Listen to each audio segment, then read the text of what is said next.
بسم الله الرحمن الرحيم والسماء ذات البروج واليوم الموعود وشاهد ومشهود قتل أصحاب الأخدود النار ذات الوقود إذ هم عليها قعود وهم على ما يفعلون بالمؤمنين شهود وما نقموا منهم إلا أن يؤمنوا بالله العزيز الحميد الذي له ملك السماوات والأرض والله على كل شيء شهيد إن الذين فتنوا المؤمنين والمؤمنات ثم لم يتوبوا فلهم عذاب جهنم ولهم عذاب الحريق إن الذين آمنوا وعملوا الصالحات لهم جنات تجري من تحتها الأنهار ذلك الفوز الكبير إن بطش ربك لشديد إنه هو يبدئ ويعيد وهو الغفور الودود ذو العرش المجيد فعال لما يريد هل أتاك حديث الجنود فرعون وثمود بل الذين كفروا في تكذيب والله من ورائهم محيط بل هو قرآن مجيد في لوح محفوظ.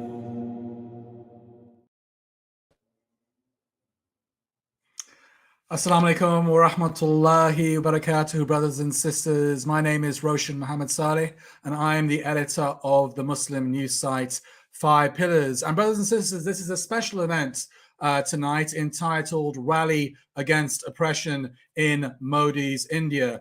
And it's actually a collaboration between multiple Muslim organizations, alhamdulillah. Of course, we're all doing our own thing, but tonight we have come together to amplify each other's voices, bi'idhnillah. And those organizations are 5 Pillars, my organization, MPAC UK, the Islamic Human Rights Commission, Hizb Tahrir Britain, Islam 21C, CAGE, DOAM, the Peace Institute, and the Association of Indian Muslims UK. Now, brothers and sisters, the aim of tonight is to clearly explain to you what the Hindutva ideology is and the threat it poses, first and foremost, in India, of course, but also around the world. And as you'll know, the British Muslims watching this feed will know what happened in Leicester, I think it was last September, where Hindutva violence was unleashed upon the Muslims of Leicester. And we want to give you the tools to understand this ideology, the threat it poses, and the tools to oppose it. Now, tonight, brothers and sisters, over the next few hours, this feed is going to last for several hours, inshallah, until we all get tired. We're going to have a wide variety of very prominent guests, prominent scholars, prominent activists, and indeed Hindutva experts. We are also issuing a call out to Hindu organizations, representatives from Hindu organizations, to join the stream. Come on and debate with us, respectfully, of course. Tonight is not about demonizing the Hindu religion. It is about examining the political ideology of Hindutva. A bit like, brothers and sisters, a good analogy, I think, is when we think of Palestine.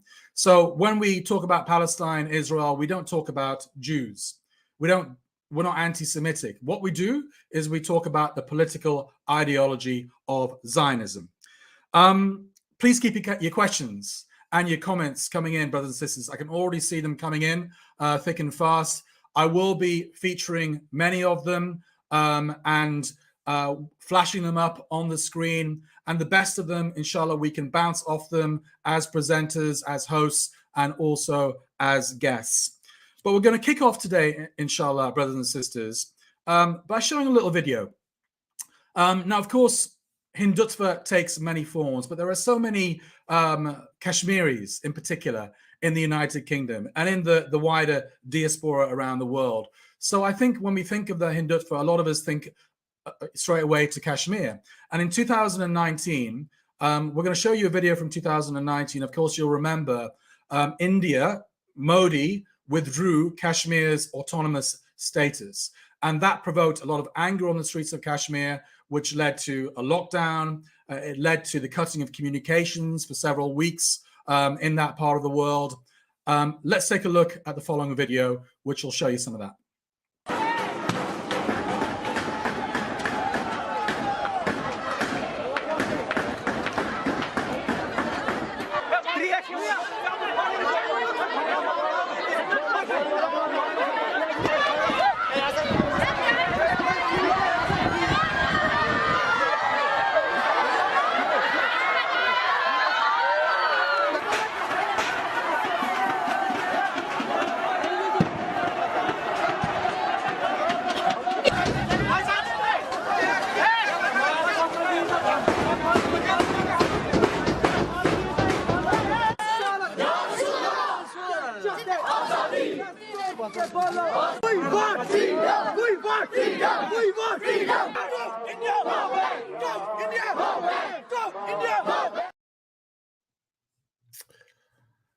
So that was Kashmir in 2019. Now, brothers and sisters, you can see a hashtag at the bottom right of the screen, Expose Hindutva. So I'd like you to use that hashtag to talk about the show, talk about what the guests are saying, to comment, to analyze, and let's get that hashtag trending as much as possible on Twitter, inshallah. Now, I'm going to bring on my co-host for tonight. Actually, he's not my co-host. He's the main host who'll be walking us through the next few hours, even more than I will. So let's bring on Bashara Ali, who I think is joining us from North London. Assalamu alaikum, Bashara. Wa alaikum assalam wa rahmatullah to you, Roshan, and to everybody who's watching. Thanks very much for involving me in this even. It's my pleasure, Bashara. Would you like to introduce yourself to the viewers, inshallah, Bashara? Well, I'm a media commentator, TV presenter, many other things in life, and actively involved in the Islamic affairs and Islamic sort of dawah scene for the last 20, 30 years. So wow, that's about the... we all are now, that time of life. Yeah, and Basharat's face will be very familiar to lots of you because you have a regular show on Islam channel, don't you, Basharat? I do, yeah, that's right. Okay. So Basharat is actually going to be our main host for tonight, brothers and sisters. I will be kind of in the background and I'll be popping up on the screens every now and again. But Basharat's going to walk us through most of the next few hours, inshallah. And I think without further ado, we're going to get on our first guest, who is a academic. Can we get on the guest, please? Okay. Our guest, her name is Tia Kaur, and she is joining us from I believe it's California in the USA. And Tia, you are an academic and an expert on Hindutva ideology. Is that correct? Thank you for having me. I'm a PhD candidate, and I study the different iterations of the carceral state, one of which is Hindutva. Okay. I think we're going to kick off with a very simple question to kick off today's show, because you are the first guest. Can you explain to us what is Hindutva, Tia? Absolutely. So Hindutva fascism in particular is an ideology that's really born out of fascism and extreme nationalism. And I think one thing that we have to really contextualize Hindutva within is the rise of fascism around the world. We can see this within the US and Brazil. And so we really need to contextualize Hindutva in the ways in which it not only is embedded within the structure of India, but it's also embedded within the ideologies of India, right? So when we think about the caste system, for example, that is rooted in Hindutva ideology. And thinking about the rise of fascism around the world, Hindutva is often left out of that conversation. But in this particular moment, with the rise of surveillance and the kind of interlocuted relationship between global surveillance systems, we really do need to think about Hindutva as being one of these many types of different fascisms that are being born in this moment. And also really need to contextualize Modi as not being this moment where Hindutva is like suddenly on the rise. Hindutva has been present since the formation of India, of the nation state itself. So those are just some things that I think we really need to think about. But other things we need to think about, a question that I really ask my colleagues and fellow activists, is why are we here, right? Why are we, like I'm sitting in California, why are we sitting on stolen lands? Why are we living in this way in which our ways of being have to currently be justified? Our ways of living, our relationship to land, you know, so I'm speaking from a Sikh perspective from Punjab, right? Our ways of being, our connection to the land, our relationship to our spirituality, all of these things are affected by Hindutva. There's a reason that our parents had to leave as refugees, and that is very much also interconnected with Hindutva, right? So I think it's easy to contextualize this within Modi, but it's a larger structural issue that we need to think about. I think it's an important point to make, isn't it? That I mean, obviously, we're a coalition of Muslim organizations, but Hindutva doesn't just target Muslims, does it? It targets other minorities in India. That's absolutely correct. Other minorities, including Sikhs, Christians, and also caste oppressed people as well, right? And oftentimes in the West, there's this inkling to really talk about the caste system amongst liberals or other folks, but oftentimes that connection isn't made between caste and Brahmanism, right? This Hindutva fascism and how it's on the rise. These things are very much interconnected. Absolutely. Bashara, I'll stop hogging the limelight and hand over to you. No, you're doing a very good job. So just shed a little bit more light, if you will, please, on the caste system for those who are watching who may not be familiar with how it operates in the context of Hindutva rather than Hinduism itself. Right. So we can think about caste as being kind of the operating machine of India, right? It's an unspoken system in which people kind of regulate each other. It's this gigantic self-surveillance system that operates and runs the country. And we have caste operate differently in other countries. Like, for example, in the United States, we have race and racism, right? That's something we can really point to. But the caste system has been around since kind of Brahmanism has been around, right? And for Sikhs, and I believe I could say this for Muslims as well, caste is antithetical to our practice, to our way of belief and our existence, right? And so Hindutva really imposes a threat on everything we don't believe in, right? We don't believe in the caste system. We don't believe in the oppression of certain groups of people over others, right? And in terms of, you mentioned that Hindutva is based upon a global nationalism, and clearly we see echoes of that, or rather explicit manifestations of that in Europe. So it is not something which is indigenous to India or to Hinduism. Is that what you're saying? Absolutely. That's a really important point to make. And I think with the proliferation of fascism around the world, social media is doing this really horrible job that we're seeing, in which people are really taking certain vocabulary, certain language from online and showing up in the streets and imposing a threat onto people who've escaped India, right? Who've escaped these kind of systems. And so it's really important to think about how Hindutva is not only operating within India, but it's also operating around the world and around the globe. And you're absolutely right. It's not a natural system, right? Hindutva is not a natural democratic operating system within India, right?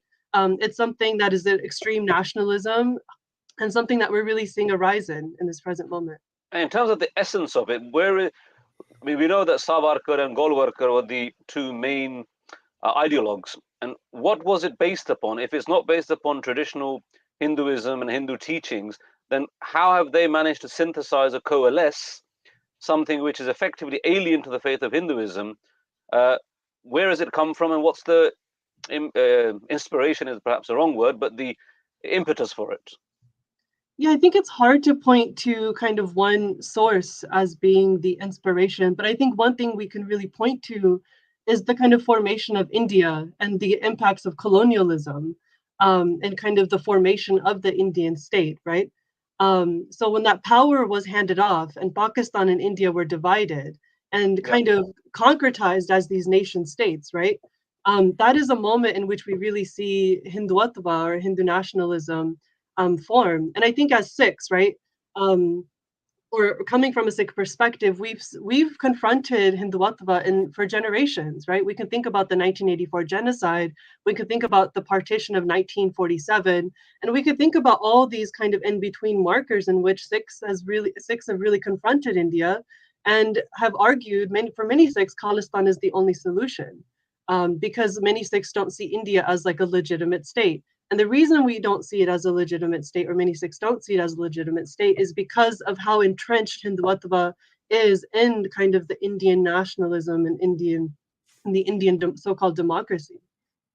So you're saying that the Sikh population of India don't feel safe under Hindutva. Now, many people point to prominent Sikhs who are in armed forces, in the military, in civil service, in all strata of society. So those that argue against you will say, well, actually, you're making a sweeping generalization. And in fact, it's not as stark as that. How would you respond to that? Yeah, I think we need to look at the conditions of Punjab today, right? And I think there are different things that are going on the ground. One, currently there are morche and protests on the ground to release Sikh political prisoners, right? And these are people who are active on the ground, and these are other people who have been arrested and been thrown different charges, right? Who are very much, innocent. The other thing we're seeing is a loss of land, and we saw the farmers' protest, right? Yeah.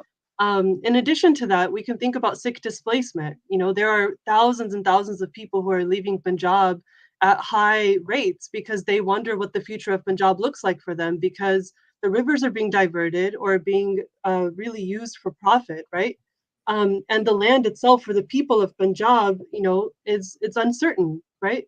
So I think it's easy to look at kind of prolific Sikh military folks or folks who have really bought into the project of India, but there are everyday people in Punjab who are struggling, right? Who are struggling with farmer suicides, who are trying to find a way out of Punjab, or who are confronting Indian police in these kind of surreal ways. And the farmers' protest is the latest example of what protest can look like. Just summarize, if you will, the farmers. I mean, I'm aware of it, but clearly many people may not have followed. Why did so many farmers converge upon Delhi, the capital of India, in this year gone by? If you could, in a couple of minutes, sort of give us the essence, the gist of why, and then what happened. Yeah, so in Punjab, a lot of Sikhs and other farmers have been struggling to maintain their properties, right? And a lot of that has to do with the economic system and the laws that are being enforced, in which a lot of Sikh farmers would lose autonomy over their land, right? So there were these 3 laws that would essentially make it more difficult for Sikhs to actually attain power and have money and self-governance over their land. So a lot of Sikhs are these, sorry to interrupt you, are these federal laws? Yes, federal laws enforced by Modi. So Sikhs went to the Delhi border because the Delhi border, I think, is the kind of site of protest for Sikhs, right? It's that direct confrontation with Delhi and Punjab, right? To go to the site of the city and have a sit-in protest there is really powerful. And it was to ask for the repeal of these 3 agricultural bills that would have decimated Punjab's economy even more than it already is, right? And so that protest was rooted in like Sikh values and Sikh institutions with langar and all of these different things. And so it's important for us to think about those institutions and the way in which that confrontation with Delhi police took place. And that was a year-long protest that took place in Delhi. And to me, it's one of the latest examples we have of a direct confrontation to Hindutva, right? Understanding Hindutva as this ideology that is like embedded in the system, right? In the legal system. Tia, thank you very much for your contribution today. We got so many guests, so we could talk to you for a lot longer. But we got so many guests today, we're running quite a tight ship. But really appreciate you joining us all the way from California there today. I think you got very early. Very much so. All right. Great. Thank you so much. Okay. Thank you very much. All the best. Thank you very much. Goodbye. That was Tia Kaur, everybody who just gave us a summary of Hindutva and the Sikh experience. Back to you, Roshan. Yeah, I should say that there are a few kind of trolls on our YouTube channel. I think we have been threatened by the Hindutva on forums like Twitter that they're going to troll us tonight. So we'll be looking out for those trolls and kicking you out of our YouTube chats. And we have a few moderators kind of helping us out tonight to make sure that the Hindutva do not spoil our live stream. Should we get on our next guest? I think I'm going to hand over to you, Bashar, but I do want to say salam alaikum to our next guest because he's none other than Sheikh Suleiman Ghani. Salam alaikum, Sheikh. Wa alaikum salam wa rahmatullahi wa barakatuh. How are you, Rashan? I'm fine, alhamdulillah. Sheikh Suleiman is someone that I go to for advice all the time, especially when we're doing problematic stories on 5 pillars. Shall I do this story? Shall I not do this story? Is it Islamically correct? Is it not Islamic correct? You know, that kind of stuff. And he's always at the end of the phone giving me advice. I really appreciate that, Sheikh Suleiman. Barakallah fiqh. Okay, Bashara, I'm going to go in the background now, and I'm going to be kind of any help that you need, just put it on the chat, inshallah, and I'll see you in about 40 minutes time. Okay, excellent, Roshan. Thank you. Welcome. Sheikh Suleiman, Bismillah. So let's take your thoughts on the concept of Hindutva and how Muslims in particular, but everyone should be viewing this and responding. Yes, Assalamu alaikum, Basharat Ali, Jazakallah khairan. Yes, indeed, we are living at the time and the challenges that the Ummah is facing and the rise of the Hindutva and this ideology. Really, it's of great concern and worried. And just like how those who understand whenever there is a genocide in many parts of the world, you can see all this is heading in that direction. So we are concerned and worried about the Muslims that are living in India. And hence as part of the Ummah of Rasulullah sallallahu alaihi wasallam, as we understand very clearly that he sallallahu alaihi wasallam in one hadith which is so powerful in the comprehensive in meaning, when the words of the Prophet ﷺ, that whomsoever removes the difficulty of a believer in this world, Allah will remove his difficulty, his pain, his hardship on the day of Yawm al-Qiyamah. Man nafasa an mu'min kurbatan. Whoever removes the difficulty of any person in this dunya, Allah will remove his difficulty on the day of Yawm al-Qiyamah. And when we compare the difficulties and the pain of a people living in this world, can we even compare it to how the challenge will be on that day of Yawm al-Qiyamah, when people will be drowning into perspiration, when people will be, the sun only about a mile above our head. So we have a great responsibility, as much as it's important for our generally imams, and we encourage and we motivate the importance of salah and ibadah, and we look forward to the blessed month of Ramadan. We should not neglect our duty when it comes, right? Just like how the role and responsibility to encourage and motivate the release of those captive and innocent, those who are incarcerated.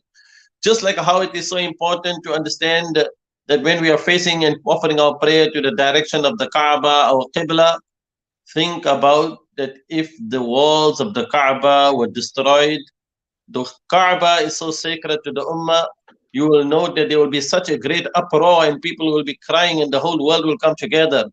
But do we understand that just like how he sallallahu alaihi wasallam informed us about inna dima'akum, that your blood and your honor and your wealth and your property is so sacred, like the sacredness even of the day of Yawm Arafah.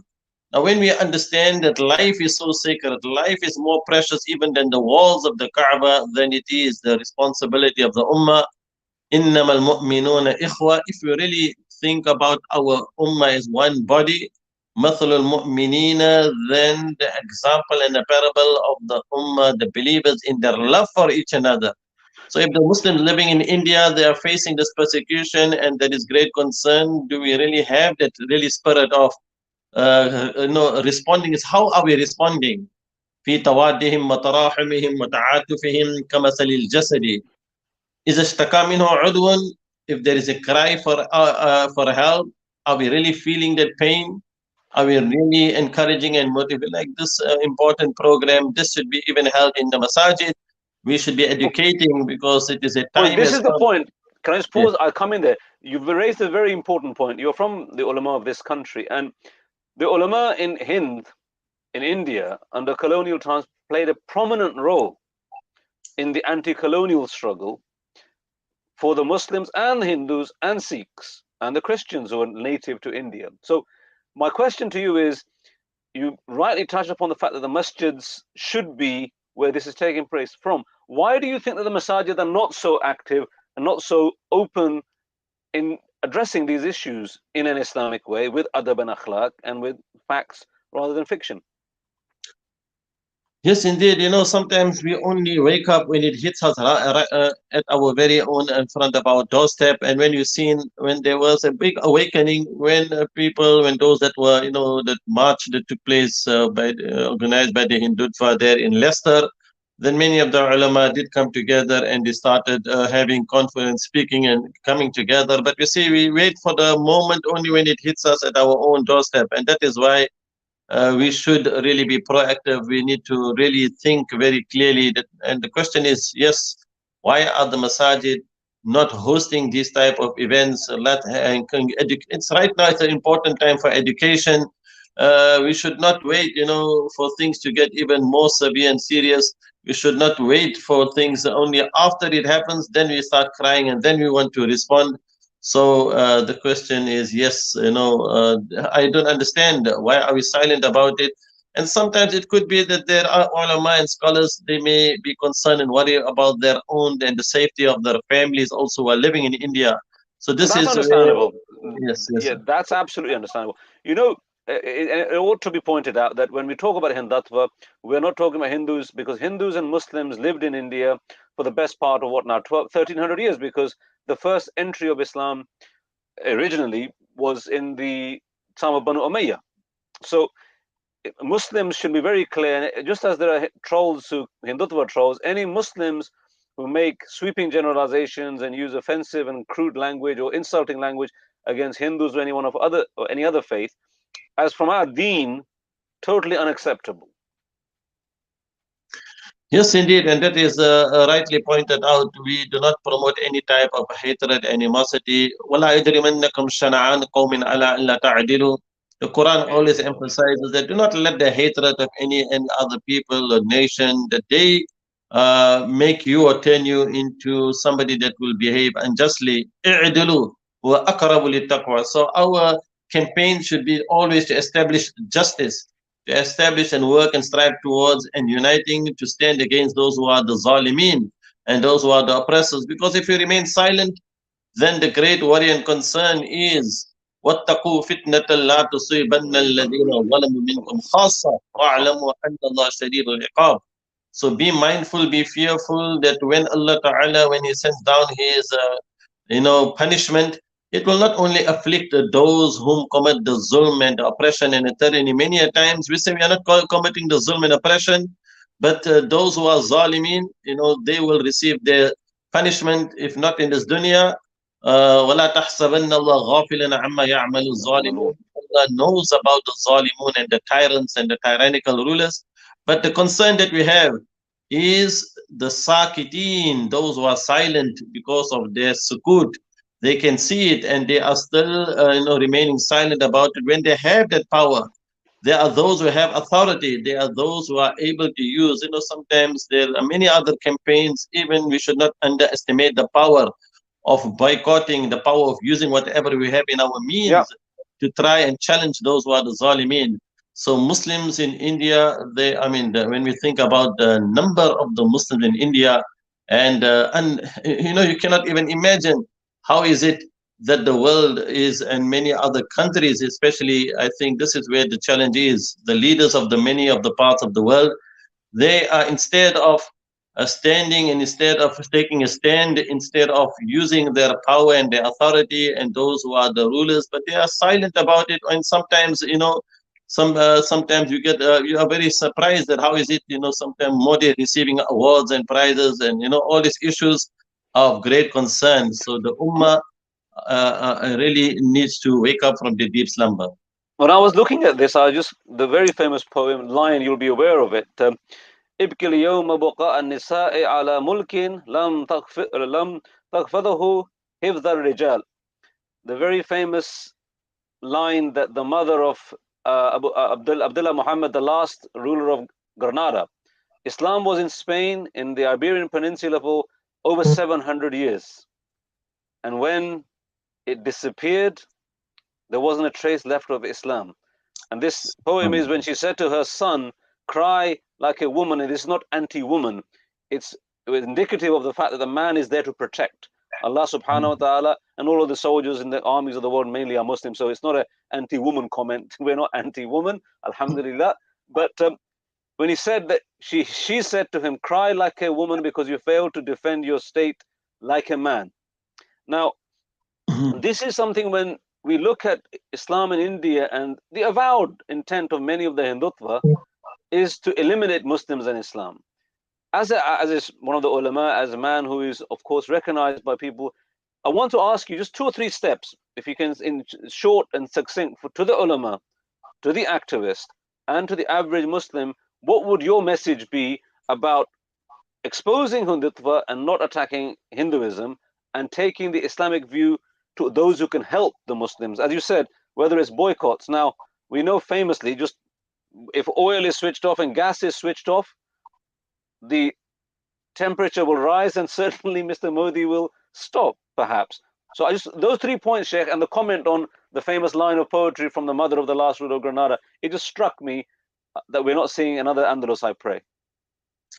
Yes, what a beautiful comment, amazing, and that is the reality. Indeed, Muslims should reflect upon how we had lost, obviously, Granada and Al-Andalus, and that is the reality, because we take it for granted. It is like somebody who is going and is visiting Cordoba, and then he's saying, oh, if only this was a masjid.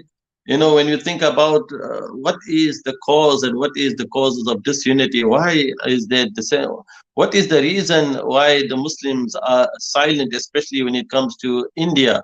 So what should we do about it here in the UK when we are finding ourselves in a situation we don't have the rulers and the leaders who are really, they should be taking the lead. So we need to apply pressure. We need to, in every place, wherever there's the Muslim, it is not only a concern, like we say, you know, when you speak about Palestine, we don't say it's only a Palestinian issue. This is an issue that concerns the Ummah. So whatever is happening for the Muslims living there in India, we living in the UK, we have a duty, we have a responsibility to do whatever we can in our capacity, in our means, within the law of the land.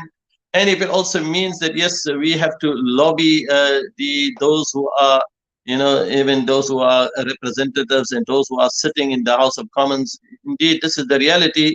We have to do whatever we can so that those who haven't been elected, they have to use their voice, and we have to show and come together, and Masajid need to unite. We need to form bodies, representation, to send out this very strong message. If we are only sitting isolated and somebody is giving a talk in his masjid, but the rest of the Ai*Imma, they are silent about it, this is where we are failing. So we need to come together. Imagine if we have over 500 masajid in the UK and all of the Ai*Imma coming together, and we have one united voice, and we raise it and we put it and raise it to the government level, that we are asking even the Prime Minister of this country to understand and to give support and to show that you know, something, this zulm and oppression has to stop. There is enough of video footages, there is enough of evidence, and that silence, yes, it needs right now. We need to raise our voice. We need, and just like having this amazing event right now, this is the way forward. And we pray and make dua that Allah Ta'ala ease the pain and sufferings of the Muslims in many parts of India. Sometimes we know there are certain areas where Muslims are living, and they are majority in certain areas, so they are feeling maybe probably safe in their area where they are living in India. And then it's happening in in another part in India, and that is why, especially for the Muslims there in India, to also unite and come together.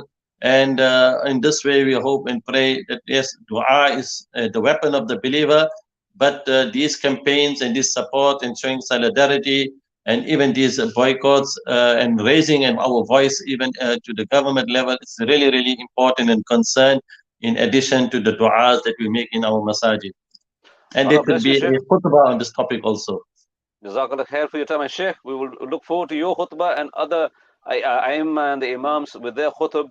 Jazakallah khair for that. That was Sheikh Suleiman Ghani, who was there, an Imam and a well-known personality amongst the Muslims in this country, giving us his thoughts. So now if we move on to our next guest, because we are basically looking at the situation of the Muslims and the population generally, but I want to focus on the situation of women in India.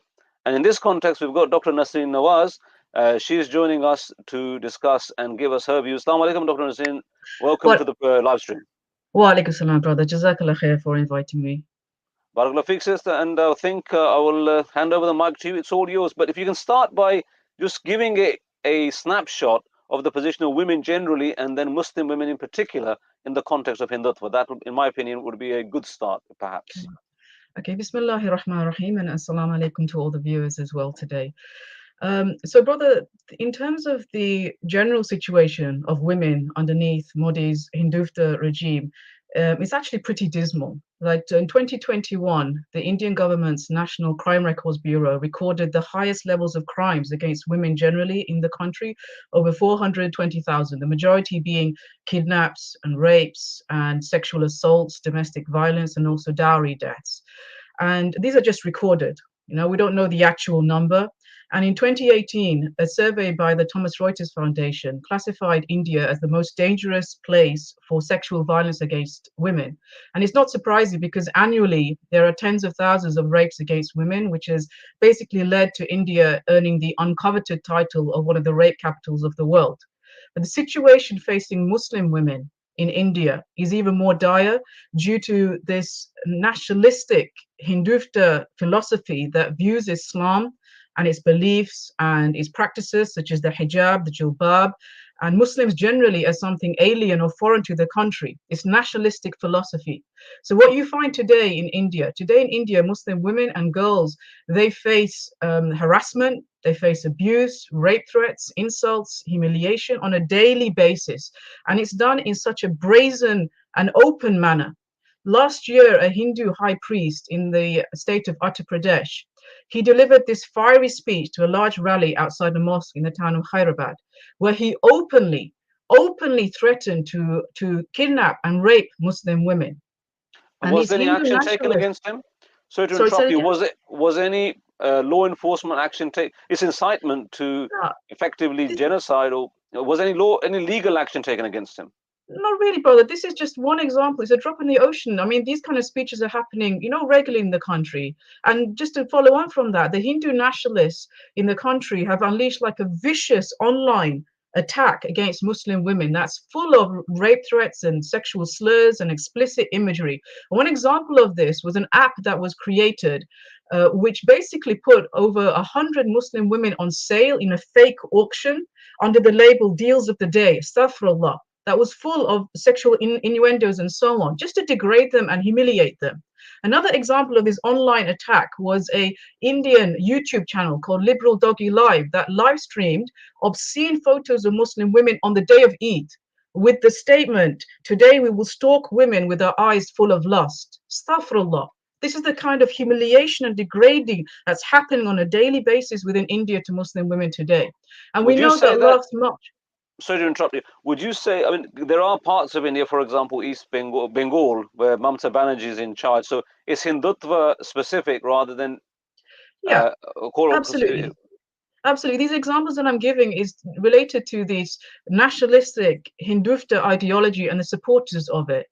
And just an example of this also, we know that last year in March, an Indian court upheld the ban on hijab in the southern state of Karnataka, denying Muslim women, Muslim girls, the right to pursue their education while also holding on to their Islamic dress. And it was reported that an official from the education department told some Muslim girls in the classroom, give up on your hijab, but if you hold on to this, you will lose out on your education.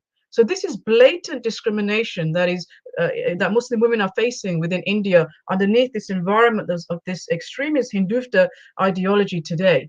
And it also extends into the workplace as well. There have been numerous reports by commissions and organizations about the bias and discrimination that Muslim women face when they're trying to gain employment, especially those wearing the hijab. They're pressured to take off their hijab. There was an article in Al Jazeera that reported on this. They interviewed a dentist, a Muslim sister, who was asked whether she was willing to take off her hijab in order to get a job. And alhamdulillah, she refused, and she said that they have a problem with us being Muslim, but they have an even bigger problem with us being visibly Muslim. And this is all part of the BJP, all part of the BJP and the RSS kind of agenda to exclude Muslims from the society, especially economically, in order to make them a subjugated population within the country. I've got a this question. Is just, yeah. Sorry to interrupt you again. Just want to get through a few points that come to mind. I mean, there has been a massive, full spectrum challenge to the treatment of women in Palestine or Iran, particularly by Western human rights organizations and so on. But we don't see a spotlight of this nature, of this magnitude, being shone upon the situation of women generally and Muslim women in particular in India. Why would you think that might be? So, brother, I mean, this kind of hypocrisy is kind of double standards when it comes to talk of Muslim women's rights that you've just basically portrayed. It's something that we as Muslim women are totally familiar with. So on one hand, you see the outcry regarding girls and women in Afghanistan not having full access to education there. But where is the outcry from the United Nations, from Western governments regarding Muslim girls and women in India, in France, in Belgium, other secular states who don't have access to education because of their Islamic dress, because of their hijab? Again, another example, whilst you have the correct outrage regarding the death of Mahsa Amini in Iran, where is the outrage regarding thousands of Muslim women and girls being molested, being killed, being terrorized in Kashmir over 7 decades of brutal occupation? Or the regular assassination of innocent Muslim women on the streets of Palestine under the Zionist entity? Where is the anger towards this?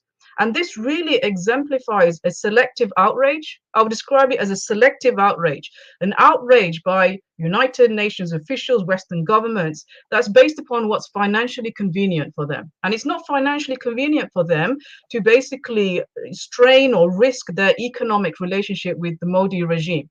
And this is why, as Muslims, we need to understand that asking or expecting the United Nations, the international bodies, or any Western government to basically protect the Muslim women of India or anywhere actually is like expecting blood from a stone. It's not going to happen. It never happened in Syria, in Kashmir, in Palestine, Myanmar, and it's not going to happen in India. We need to axe this delusion that the United Nations or Western governments are some kind of altruistic humanitarian bodies that, sincerely care for the rights of humanity or justice or women's rights. They absolutely do not. Yeah. What about sorry to interrupt you. I mean, the point is noted in that sense, but I mean, many people will say to you, what about the media? The media always boasts about speaking the truth, about being objective, about speaking up for the oppressed, the weak. How come the media is so mute, perhaps not silent, but there's not the same degree of vigor and vitality and energy in showing what's going on at the hands of Hindutva, for example, in India? Yeah, so brother, the media as well has a particular agenda, especially the mainstream media. We know that these are generally liberal and secular media. And so when it comes to Islam being in the spotlight and being accused of oppressing women or denying them their rights, we see an outcry. So we see an example of what's happening in Iran, many Western commentators using this opportunity to basically take a stick to Islam once again, accuse Islam of denying women their rights, or what's going on in Afghanistan. But when it comes to Muslim women facing persecution under secular states or violation of their rights and deprivation of their rights under secular states, like we see in France and Belgium and other states because of the niqab or the hijab, there is basically an almost muted approach to this reality.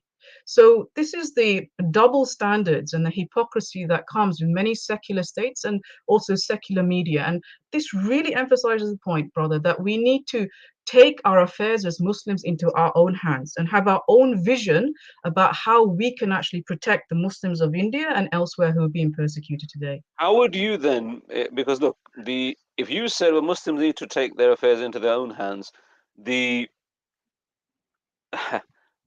the caricature that's presented would be some sort of bleak, backward, like Baghdadi type entity, because the population in the West, generally your colleagues, my colleagues, our neighbors, they're very fair-minded by and large.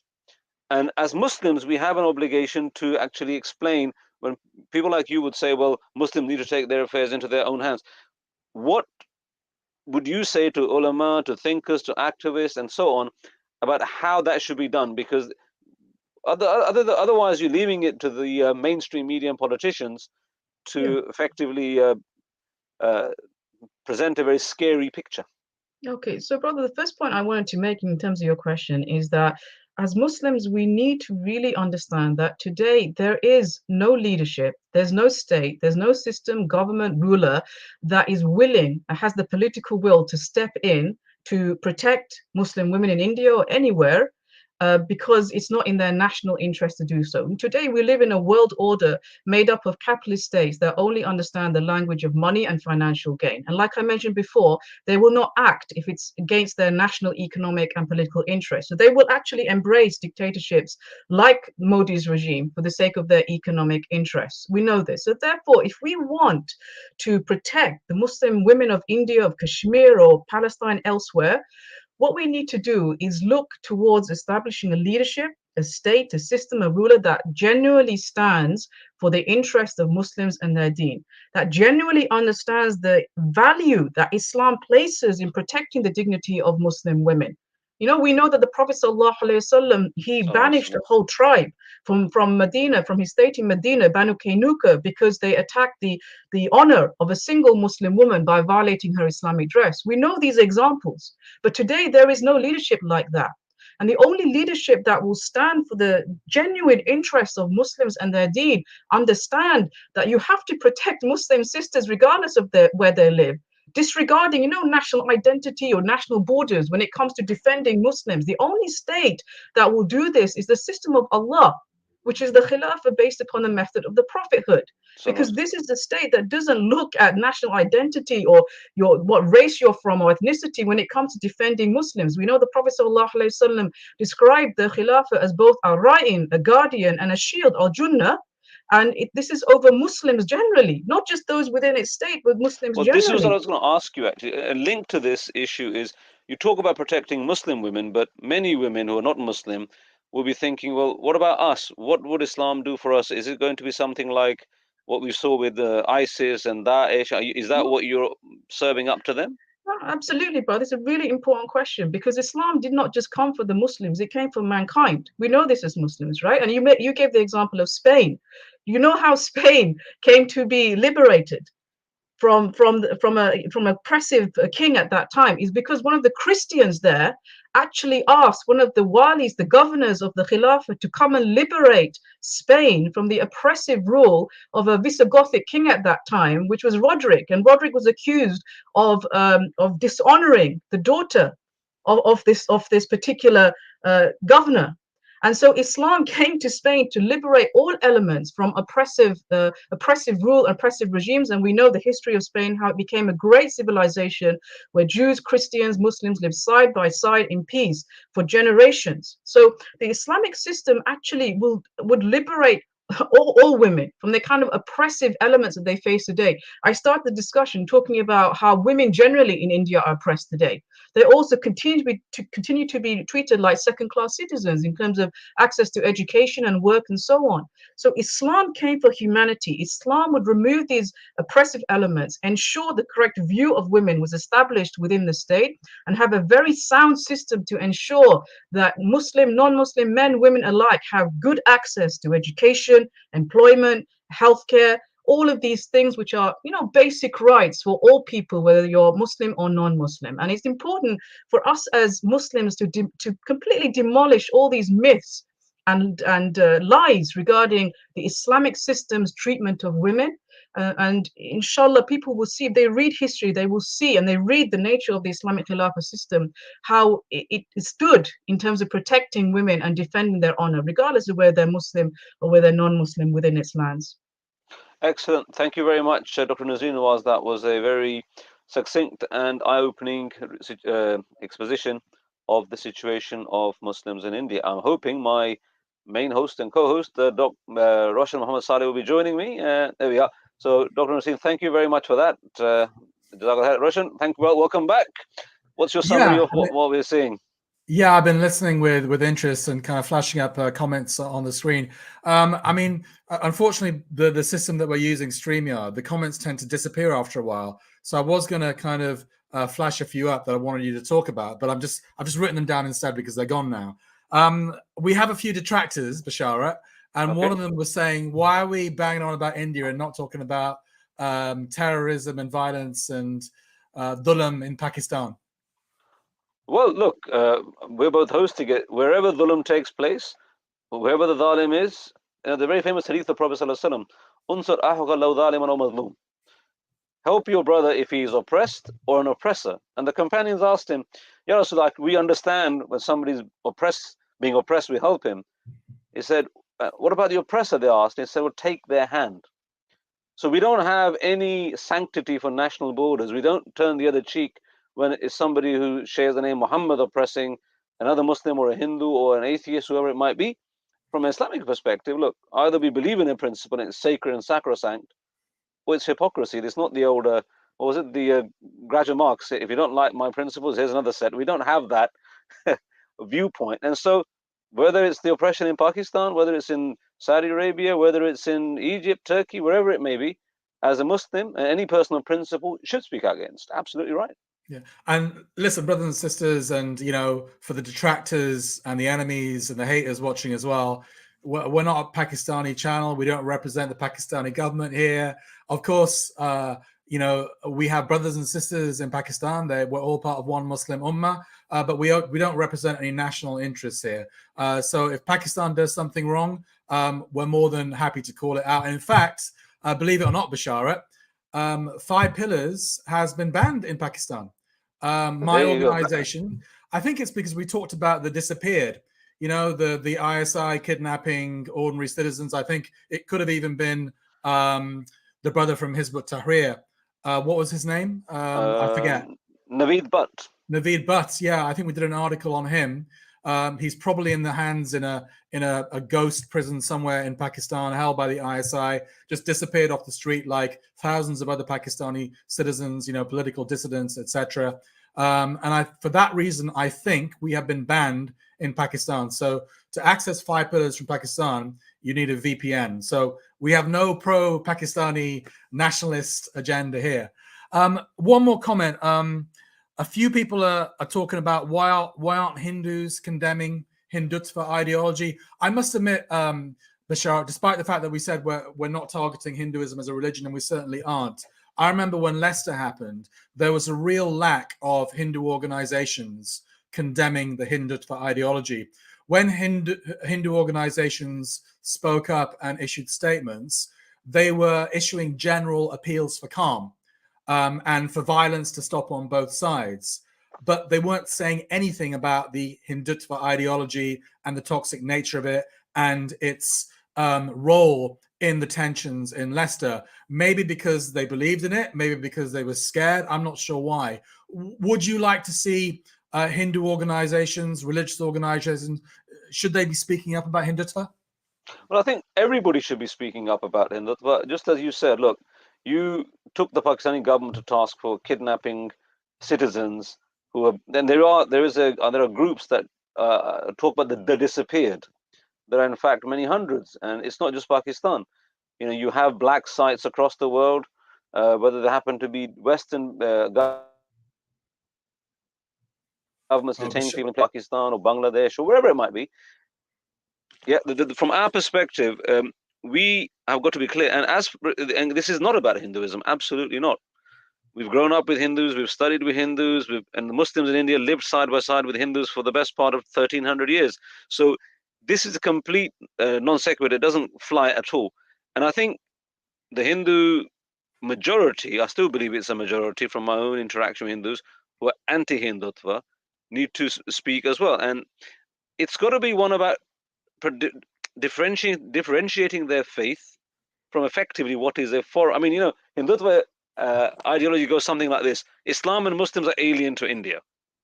So the English language clearly was born in India. Secular Western liberalism was born in India. And I'm sure people like Mussolini and Hitler were born in India. Of course they were not. They've adopted a foreign ideology which they've synthesized or mixed with their faith, some of them, people like Goldwater. And it should be noted that Nathuram Godse assassinated Mahatma Gandhi. He was linked to RSS. So the man who shot dead Mahatma Gandhi was an RSS member. And the RSS is the lifeblood of the BJP, so therefore, from our perspective, when we look at this, we don't, as Muslims, we should not be apologetic. We should talk to the Hindu people that we know, priests, activists, and say, look, why don't you condemn? What's the problem? If somebody says, well, look, if I speak out, my house will get demolished.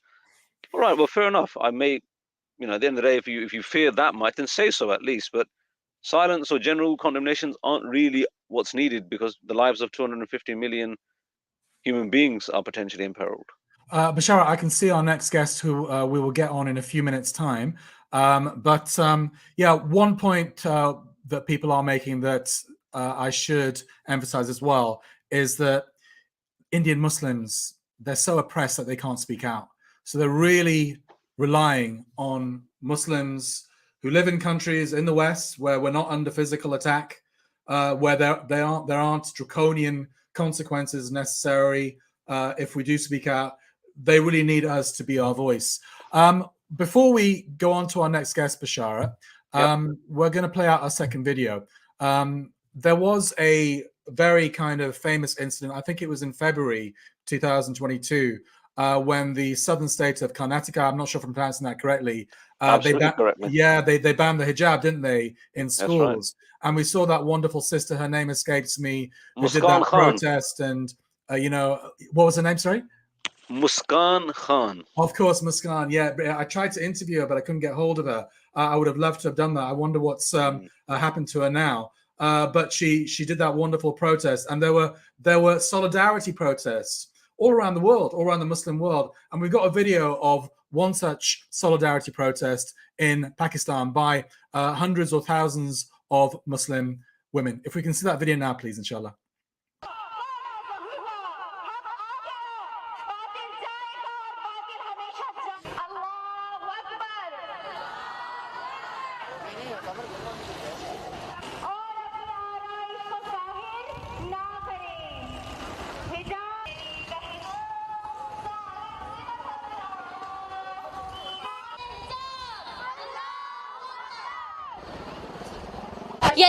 This is an obligation from Allah and the Prophet, peace be upon him, that we should wear the abaya, the hijab, and cover our faces.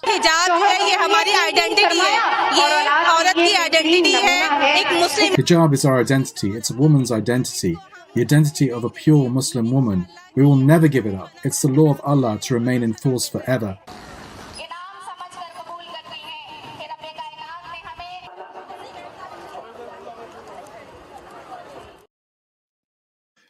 That famous image of Muskan there right at the end. Shall we bring on our next guest, inshallah?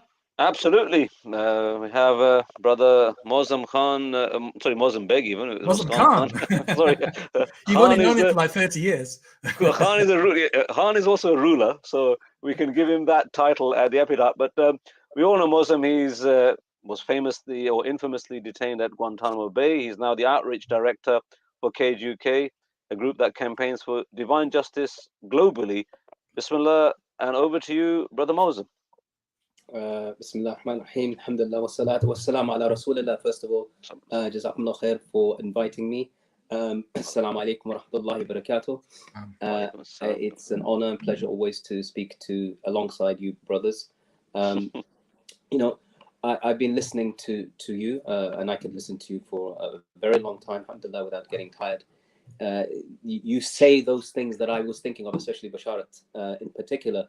We're speaking about Hindutva, and you know, I grew up in this country with a father who was born in Agra and a mother who was born in Delhi. So our families are essentially muhajirin. They left from India to Pakistan. And part of the reason was the oppression they felt that they were escaping from. But there were family members who remained in India to this day, and we're generally cut off from them. But there's this thing that connects my heart, and I'm sure many people, from even those who are connected to Pakistan. After all, it was part of Al-Hind, it was part of Bharat or Hindustan, whatever you want to call it.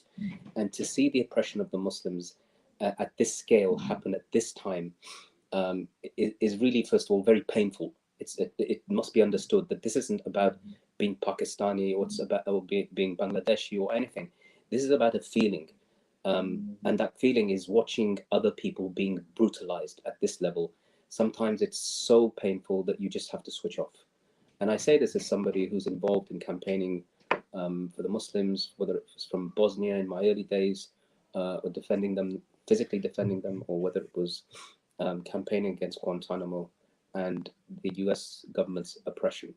One thing that is important is that our enemies, our detractors, whether it's capitalist America or Europe sometimes, or oftentimes, whether it's communist China, or indeed whether it's Hindutva India, they see us as one. They regard us as one.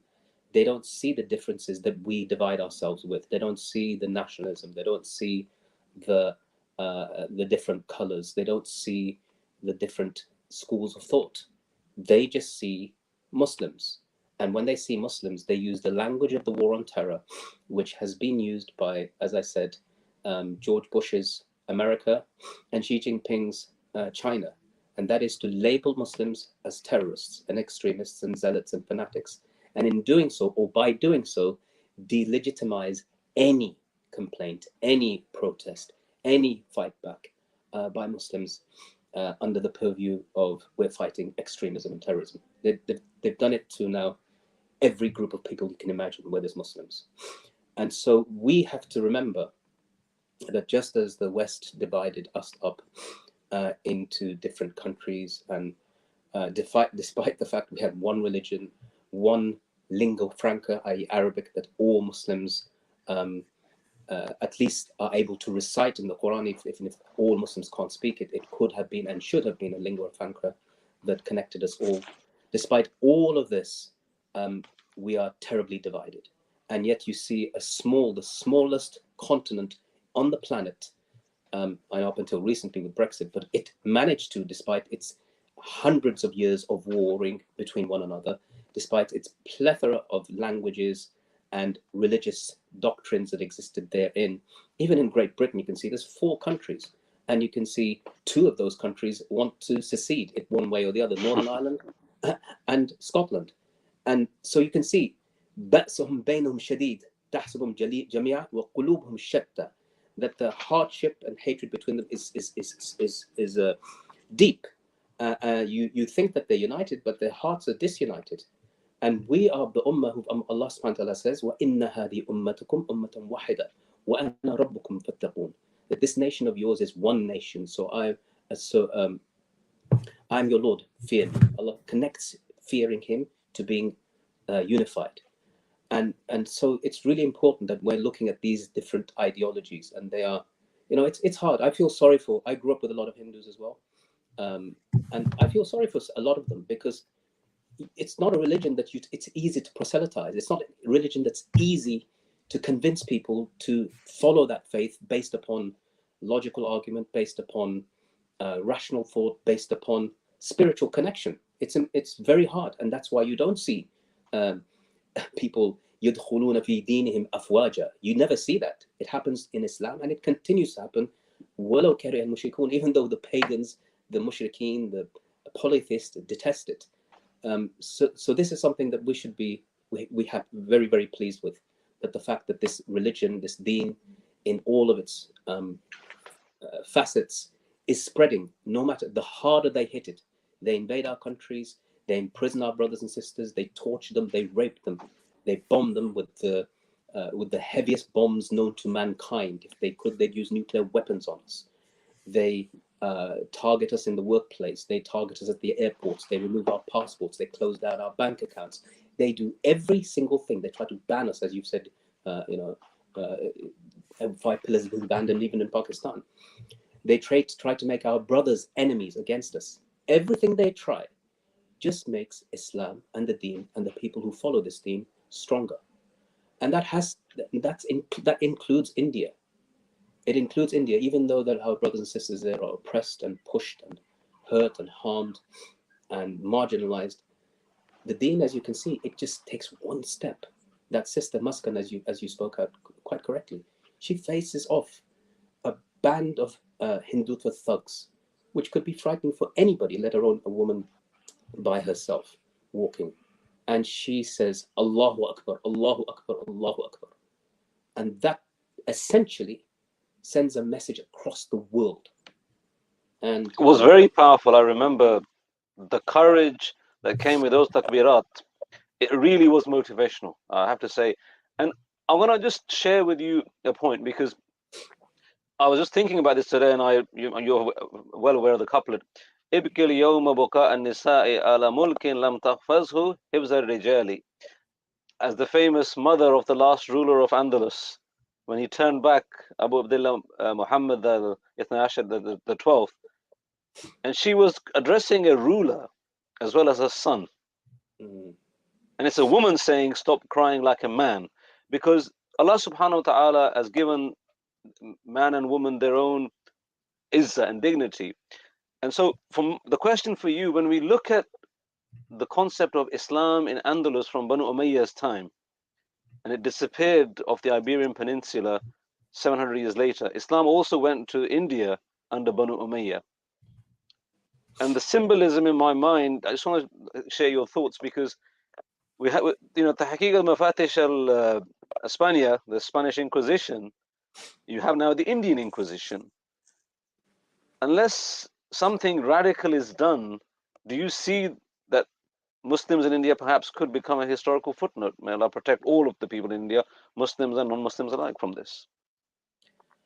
I do see some of the parallels, of course, and you see these stories all the time of people trying to force a Muslim man by himself to say Jai Shri Ram and so forth, and beating him on the streets until he does so. First of all, I think the numbers of Muslims there would stop that from happening. There are Muslim institutions there that date back hundreds and hundreds of years that are very, very strong. And also there are surrounding Muslim countries where there are large numbers of Muslims, especially in the northern regions. So I don't think that would happen unless the Hindutva ideology takes over and is allowed to spread unchecked for several decades. If that happens, then I think what you're saying is a possibility. And if that happens, and we can, remember, let's just take a look at China next door. In China, what's happening, you don't see necessarily that kind of street violence, because it's actually institutionalized by the state, so that they remove the Islam without having to essentially beat the people. What they do is just take the children, put them into orphanages, and try to remove the Islam from them right from the beginning. So either way, with the one, you can see the enemy in front of you. With the other, it's very clear that there's a systematic approach by the government to turn Muslimin into murtadeen, or not even Muslims anymore, to kufar. Either way, I think we have to be prepared for that ideological attack. It's across the board.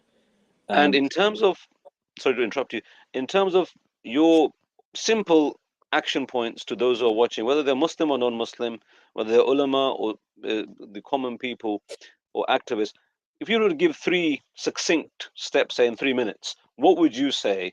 We're drawing close to your slot coming, so 3 or 4 minutes. Summarize for us what you, with your experience and wisdom, would want people to do to try and protect the minorities, Muslims in particular, but Christians and others are also in danger in India. First of all, I think it's really important for Muslims to see examples and learn examples in history and in contemporary times of those who stood up. And standing up by definition means sacrifice. It means As Allah subhanahu wa ta'ala says, لَوَلَنَبْلُوَنَّكُمْ بِشَيْءٍ مِنَ الْخَوْفِ وَالْجُوعِ نَقْصٍ مِنَ الْأَمْوَالِ وَالْأَنفُسِ وَالثَّمَرَاتِ. You're going to be tested.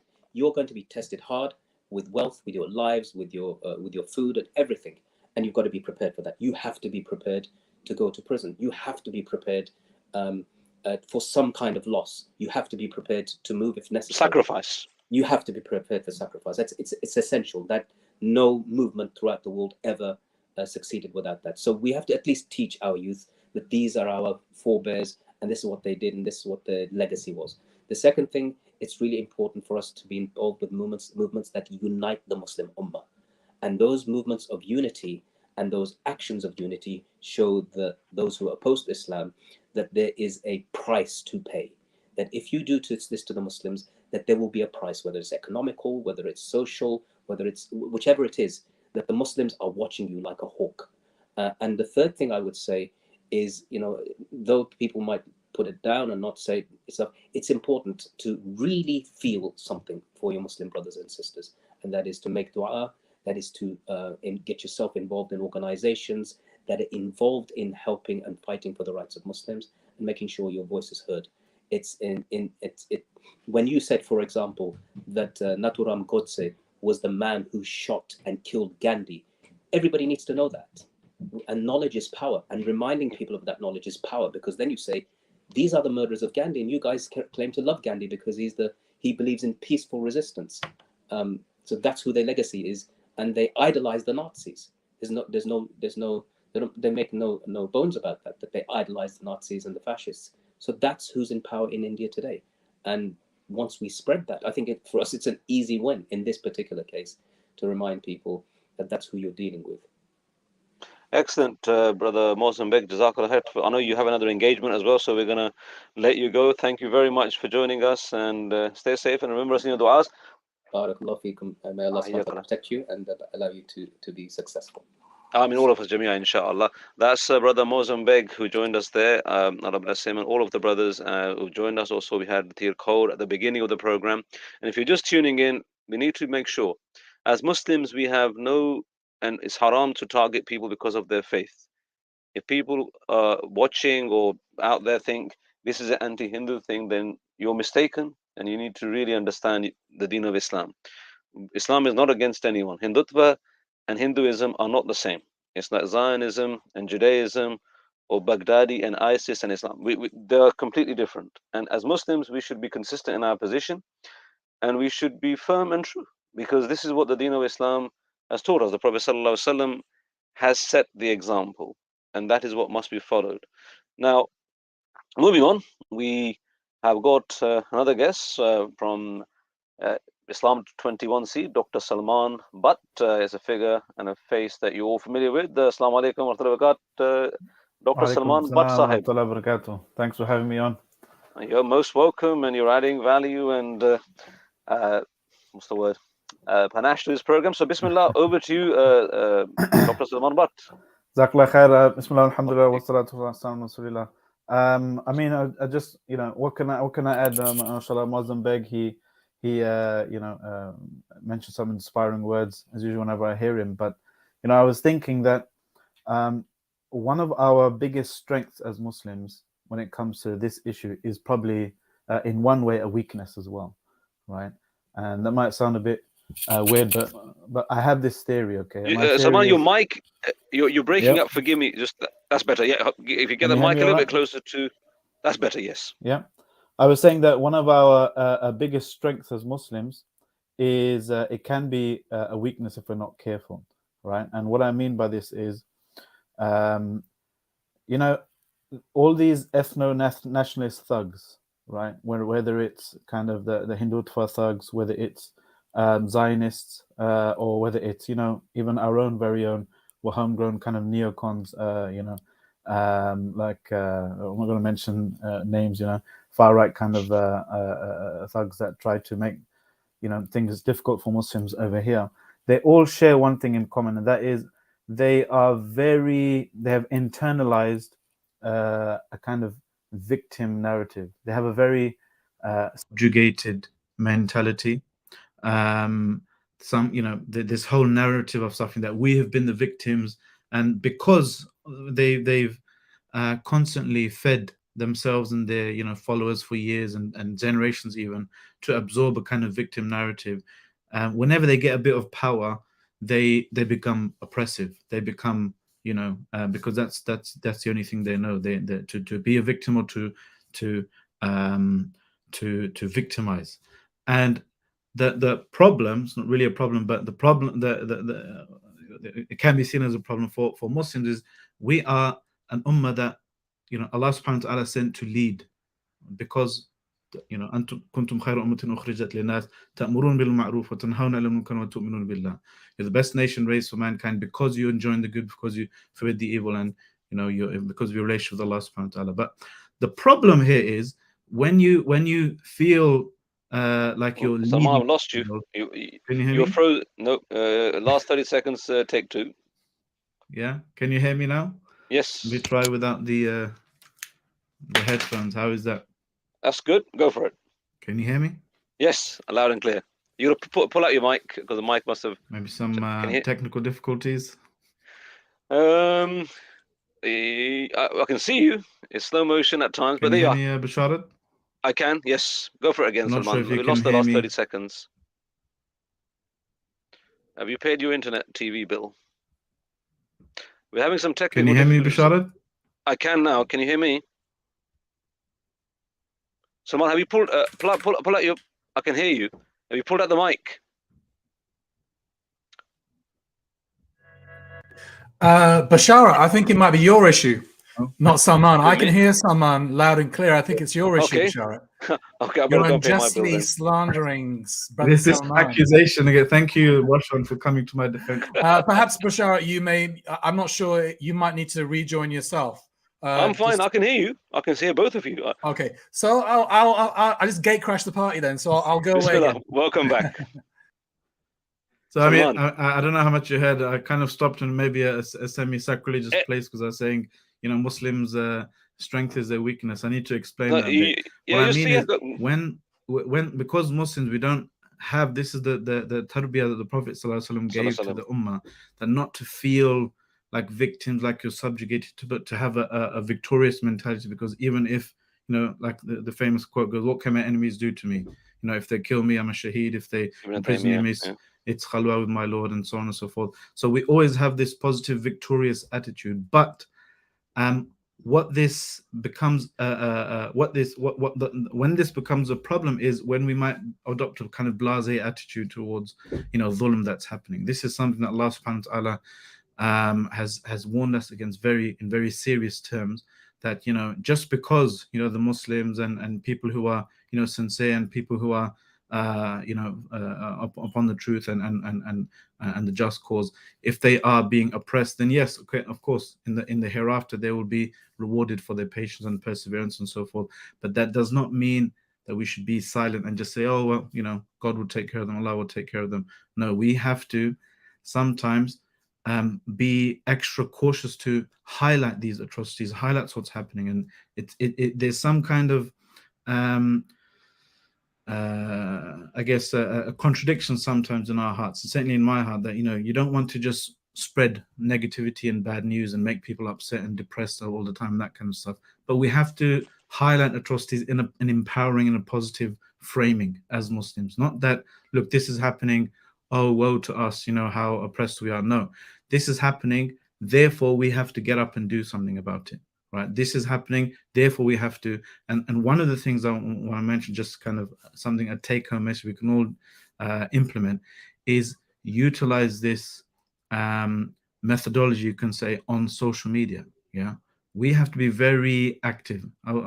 Some brothers, I remember from Mend, were saying when they were trying to increase the ability, the stats of Muslims actually reporting Islamophobic incidents, because of that victorious mentality. They have imams that are attacked and sisters, attacked in the street, and they don't report things because they don't feel that subjugation.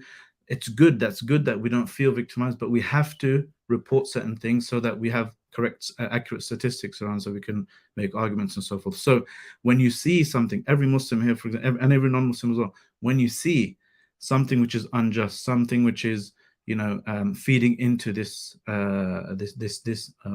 proto kind of a genocidal narrative that whether it's with Hindutva or Zionism or even China and so forth, or even far right over here. When you see it, don't just say, "Oh, so stupid." No, click report, click downgrade it or whatever, or if there's something that goes against the policies of it's the a part social of media. Amr bin Ma'ruf and Nahy anil Munkar, as you said. Exactly. So every bit helps. It sharpens your argument. It shows support for those who are the victims, and those who are the detractors or the cowards. They know they've got to deal with it. So don't just roll your eyes, brothers and sisters, and say, "Oh, look at this, they're up to the same old tricks again." You know, the BBC had to amend. I remember a few years ago, just stuck in my head. The BBC had to amend one of the grossly misleading headlines about Palestine and the Zionists because of 5 complaints. You know, just took 5 people complaining, and they made the headline more accurate. Obviously, kind of you can tell what was on the agenda there, but it often doesn't happen because we just sit there and roll our eyes and say, "Oh well, Allah will deal with them," or whatever. No, if you see something, you have to do something. You have to say something, so you can report. That's why now when a few people start doing this, it becomes automatic. It becomes algorithmic. This is why the likes of 5 Pillars is banned in Pakistan, or Islam Trinity is banned in everyone's workplace internet service providers, because a few people flagged certain things they didn't like, flagged certain things as whatever hurts my feelings or extremists or whatever, and now the automated machine learning algorithms and stuff, they've taken these as initial red data flags, yeah, to kind of automate the process now. So it doesn't, it just requires a handful of people watching here. I don't know how many people watching here.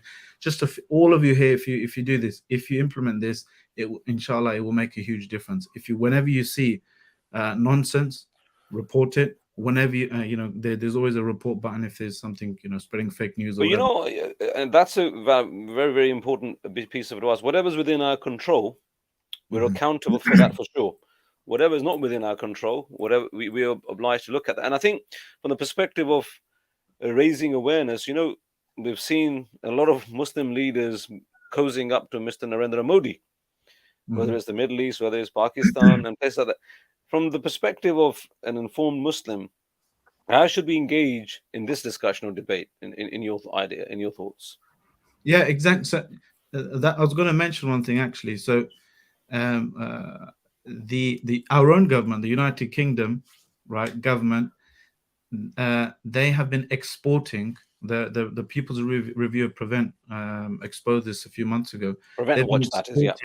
They've been exporting anti-Muslim policies like the Prevent agenda to regimes that are tolerating, or even some regimes that are actively calling for the extermination of Muslims in Islam, in China, in the Zionist state, and in India as well. So our own governments are involved in training and sharing, partnerships.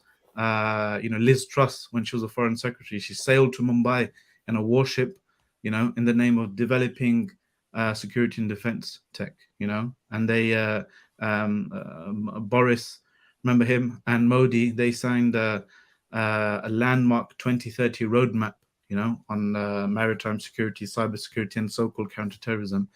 And it's the same thing. So we can actually, and we must, especially if you live here, if you have an MP, you have to have a relationship with them. You have to hold them to account. You have to. You can just go to theyworkforyou.com or theyworkforyou.co.uk. Put your your sort code, your sort code, your postcode. I'll take your sort code. You send it to me directly. You can put your postcode in, and it will tell you, here's your councillor, here's your MP, here's your local this and that. So you should write a letter to them, write a message to them using that service, saying, look, why is the UK why does the UK still have ties with regimes whose members some of them call for the genocide of Muslims, some of them call for the killing of Muslims, and are pushing this fascism and ethno-nationalism in the 21st century. And to the Muslims, Salman, the Muslims of India in particular, what would you say to them? Because they're at the coalface.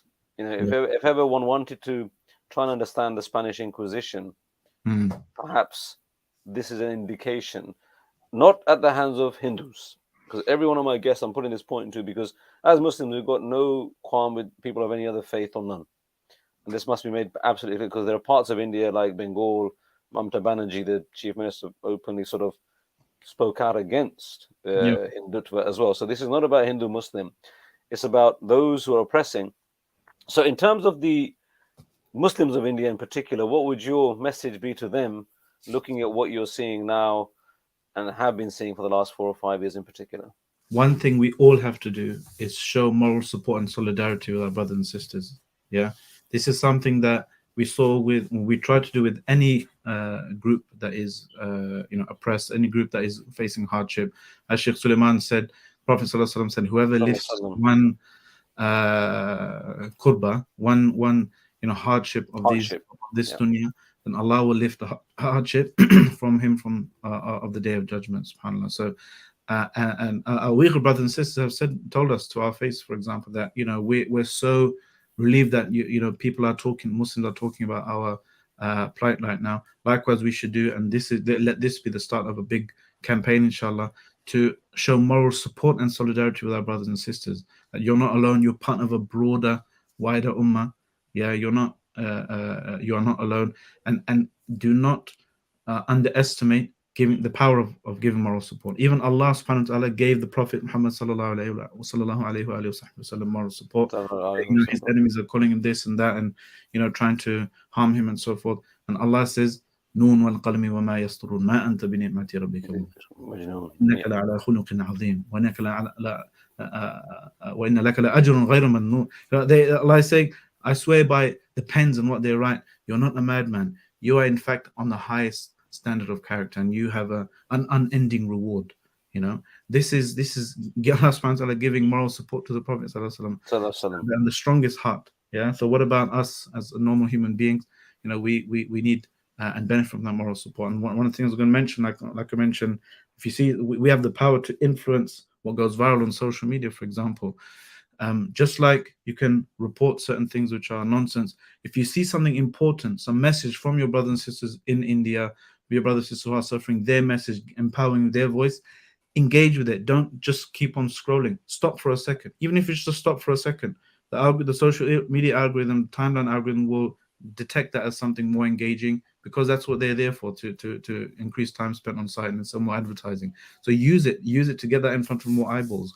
Engage with that post, engage with that news, write a comment, share it, click the link, whatever. So you can support and help make that thing go viral, and spread their information, what's happening about them and to them, and their own voices to more and more people. In terms of Muslim resource, because I was talking to somebody today, said, look, the dependency on Muslim energy, for example, in India in particular, and Indian markets, this is something which has massive economic power. As we've seen, the economic sanctions the West has imposed upon Russia have yielded massive inconveniences.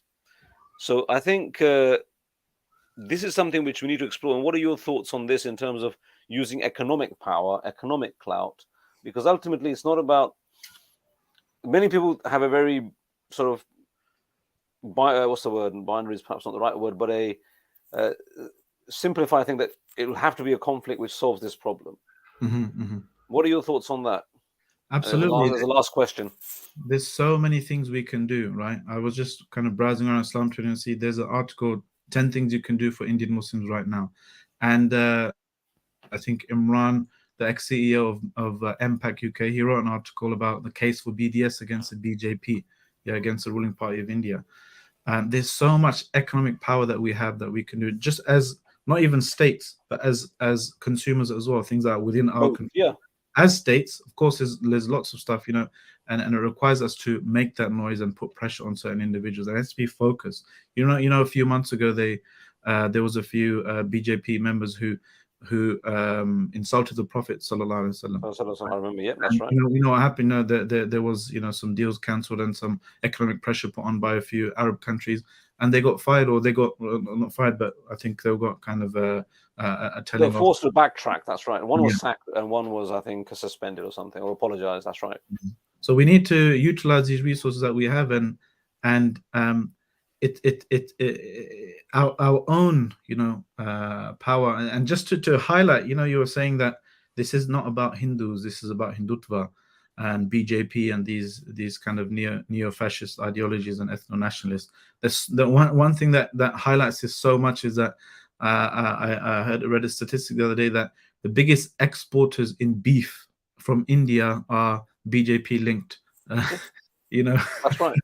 That's true. companies and people. So that just highlights the distinction between Hinduism, that honors the cow, doesn't eat, obviously doesn't eat beef and so forth, and this wretched ideology that not only utilizes and kind of makes people fired up using and hijacking Hinduism, but is actively going against Hinduism. Yeah, excellent. Number one exporter of beef. I mean, yeah, because you're absolutely right. That it's basically political spin and downright deception in some cases, which is being used to target Muslims across the board. Salman Butt, Dr. Salman Butt Saab, thank you very much for your time and wise words. That's Brother Salman Butt from Islam 21C, who has joined us this evening to share his thoughts and the perspective of media and activism generally. As we've said, the Muslims have got no animosity to people of other religions. We are not here to talk about Hinduism as a faith. We are here to talk about Hindutva as an ideology, and the two are distinct. And that's the way we want to keep it. Now, we can move on to our next guests. In terms of Kashmir in particular, the Indian part of Kashmir, for the last 75 years, the majority, because it is the only Muslim majority province or territory, should I say, which has been under Indian federal control. And now, my next guest, Dr. Zafar Khan Sahab, he is a spokesman for the Jammu and Kashmir Liberation Front. It's a group that has been fighting for an independent Kashmir in the north of India and Pakistan. And he is very well placed to share with us the experiences and the consequences, in particular of the revocation of Article 370 of the Indian Constitution. And I'll start with that. Zafar Sahab, thank you very much for joining us. All over to you. Thank you very much. Bismillah ar-Rahman ar-Rahim and Assalamu alaikum. By the way, it's just simple Zafar Khan, not Dr. Zafar Khan. Okay, we'll have you whichever way you like to be known. Zafar Khan Sahab, Bismillah. Well, I was very interested to hear some views that the previous speaker was alluding to about the current Indian political scene, and particularly the BJP-led government since I think 2014, but particularly the 2018 post 2018 government. So can you explain to our viewers in a few sentences what the immediate impact of the revocation of Article 370 of the Indian Constitution was? Well, if you look at the historic context of the Kashmir issue itself, revocation of 370 means that the former state of Jammu and Kashmir has become a free territory which is reoccupied. Because 370 Article 370 of the Indian Constitution gave India a kind of, if you like, a bridge in terms of relationship with the Indian held or Indian occupied or Indian administered part of the state of Jammu and Kashmir. And revocation itself is also within the context of Indian Constitution illegal. The annexation of a territory which is subject to a dispute between three parties rather, India, Pakistan, and the people of Kashmir, and the nature of the disputes is different. India and Pakistan have claim over the territory, whereas the people of state of Jammu and Kashmir have the right to decide its But future status. Yeah. in terms of the status, so if you were to practically say, from the revocation of Article 370, these are the two biggest dangers for the people of Kashmir, what would they be? The two biggest dangers? I think what has happened, the biggest danger at the moment is the silence of the international community over this, and there are political and diplomatic reasons and economic reasons for that in vis-a-vis India and the rest of the world, particularly mostly the Western world, as we see. No, so Yeah, that's yeah, that's yeah. probably valid. But if you were to list, how has life, if it's got better for the Muslims of Kashmir or the No. Indian, or worse? If it's got worse, can you give us a few examples? Because Yeah, many people won't know. the simple example would be that you will not be able to conduct a live discussion with a member of either my organization or no organization from Srinagar or any other part of the state of Jammu and Kashmir, which is under Indian occupation. Not now, not last year, and certainly not since 5th of August 2019, when illegally India unilaterally annexed a territory which it held prior to that as a trustee or as a proxy of the United Nations. So Got that that. is the kind of context. But then the next part is, for the people who don't know, if I was the average Kashmiri family living in Srinagar, can you give me in so 3 minutes or 4 minutes, what is my life like? I'm a family of 5, 3 kids, mum and dad. We live in Srinagar. We are not pro-Indian.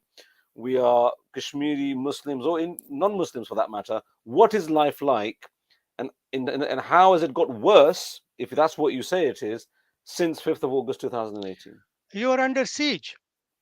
You are under siege formally since 5th August 2019, and ever since the BJP government came in, and there's a policy that it drives vigorously, and that is a policy, all out policy, termed all out policy. That means whether you are a politically activist or whether you subscribe to armed struggle, they make no distinction.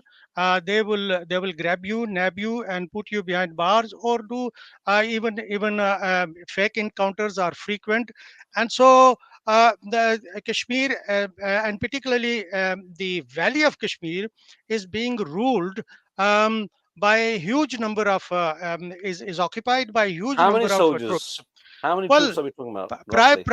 prior to I mean, the United Nations Human Rights Commission published two reports consecutively. I mean, one in 2018 and one in 2019, and both reports actually cite something like 700,000.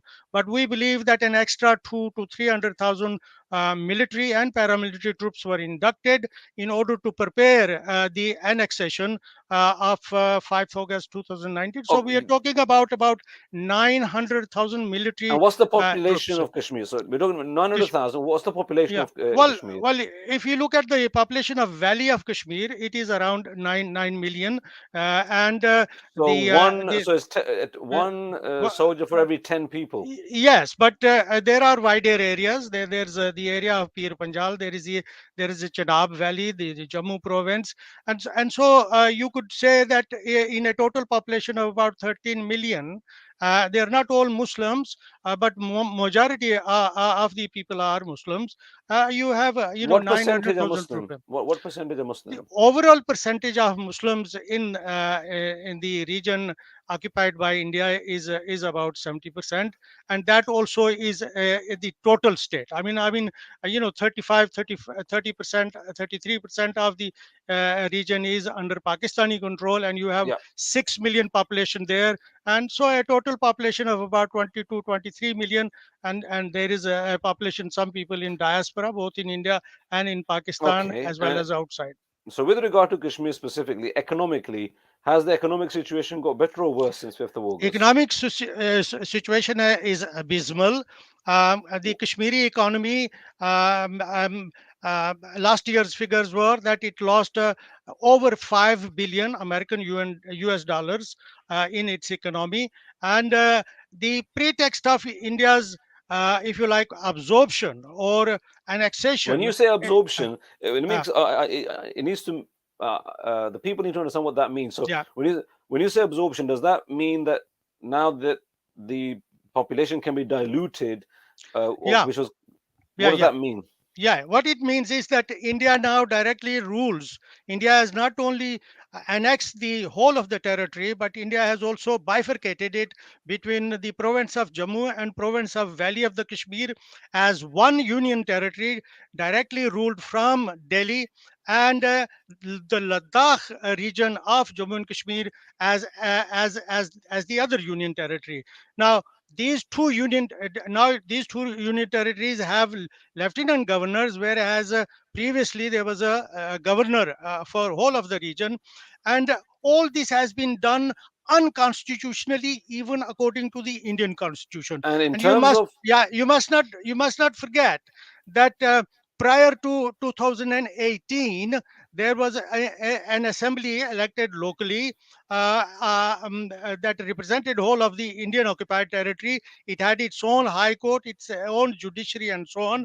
And now everything is ruled directly, and things have come under India's Supreme Court directly and formally. And local uh, laws do not apply now to the Kashmiris, and dilution of the population is in the demographic change, and so they've what does changed that the mean? rules. What do, That so mean, yeah, yeah, that what does means, Bisharat, I'll tell you, that means if you are a Kashmiri, you were under a state subject rule or citizenship rule of 1927, which was incorporated into Indian Constitution as Article 35A in 1954, which is 2-3 years after Article 370.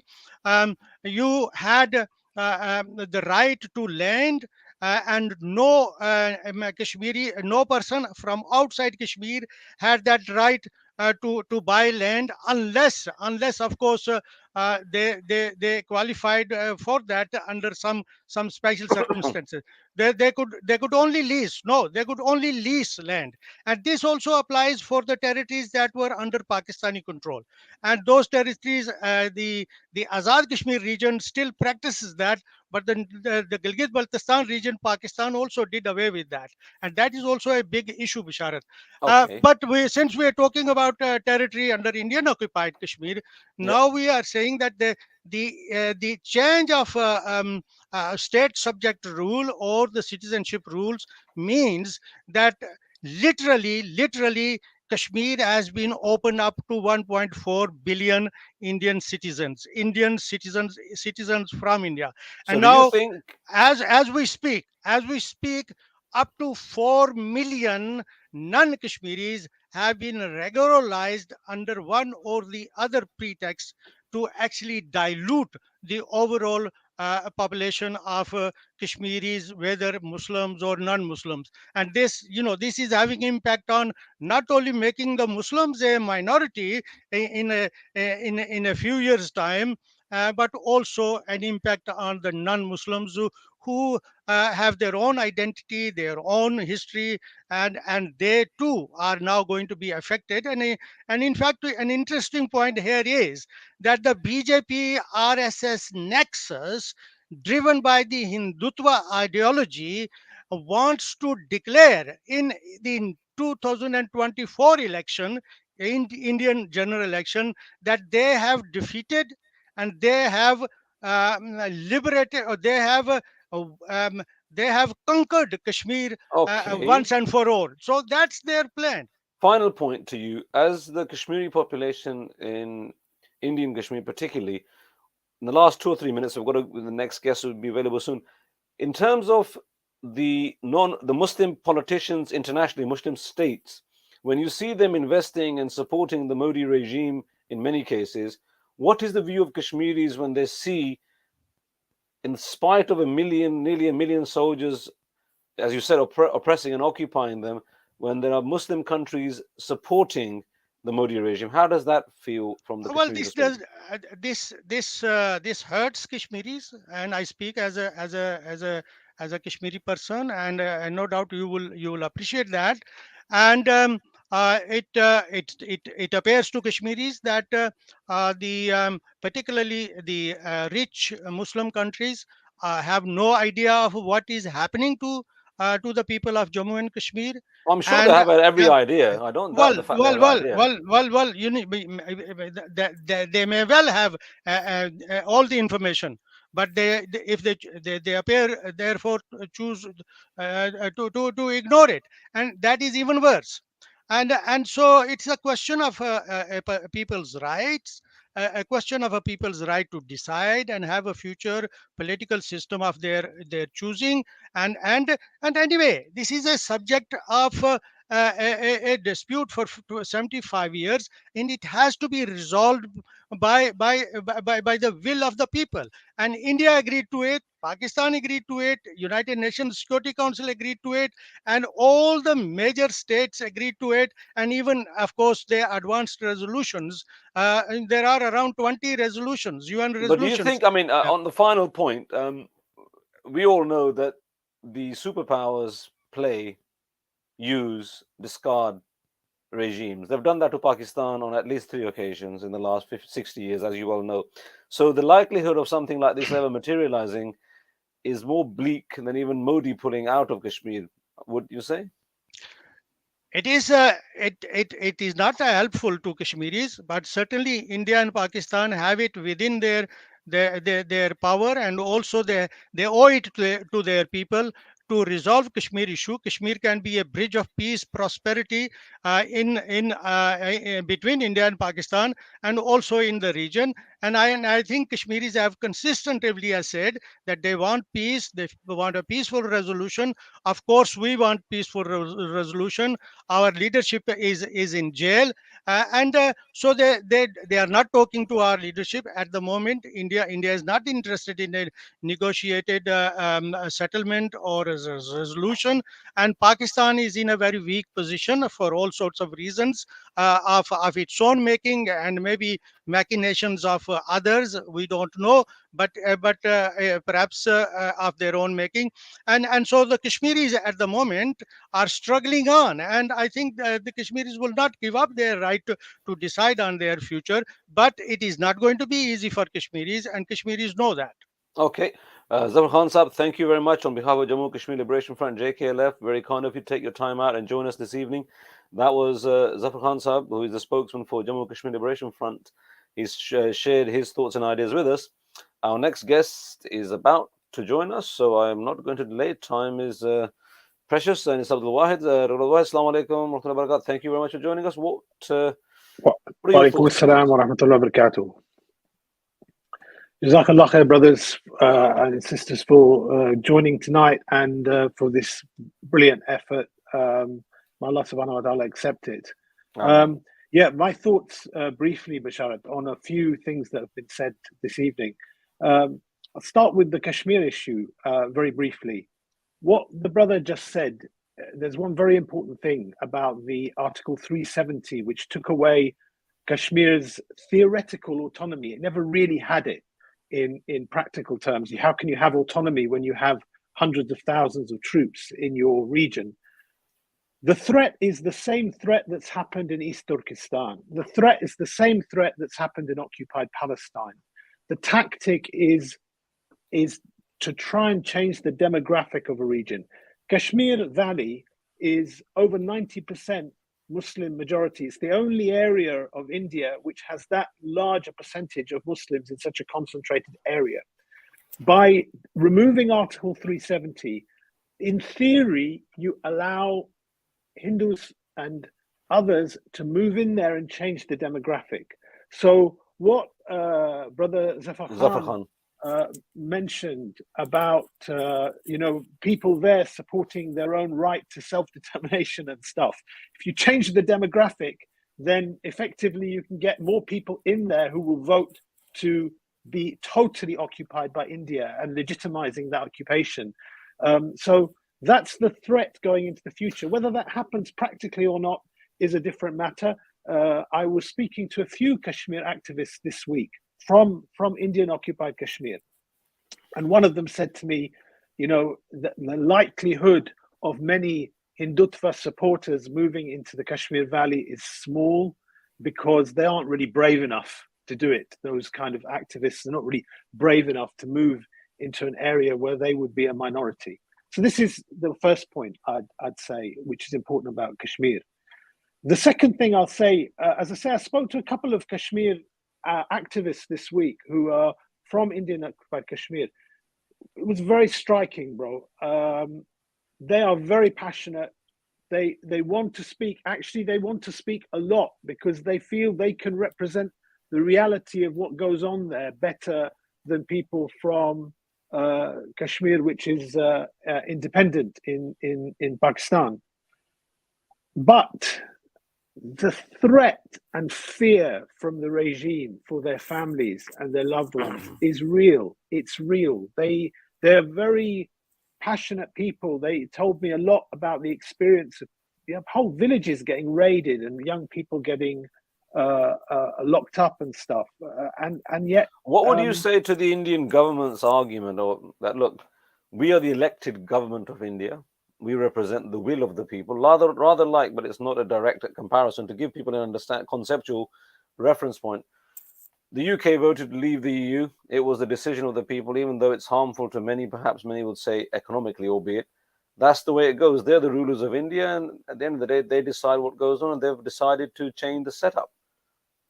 Yeah, so in the end, if you make that analogy with the UK, you're saying the Westminster government would send near 1 million troops into Scotland and oppress the people there. I mean, and when I say oppress, I mean, you're talking about horrific crimes. I didn't mean the reality. What I meant was actually conceptually, the point was that they're the rulers of the country, and that's the ruling system, and they've followed their laws in changing their laws.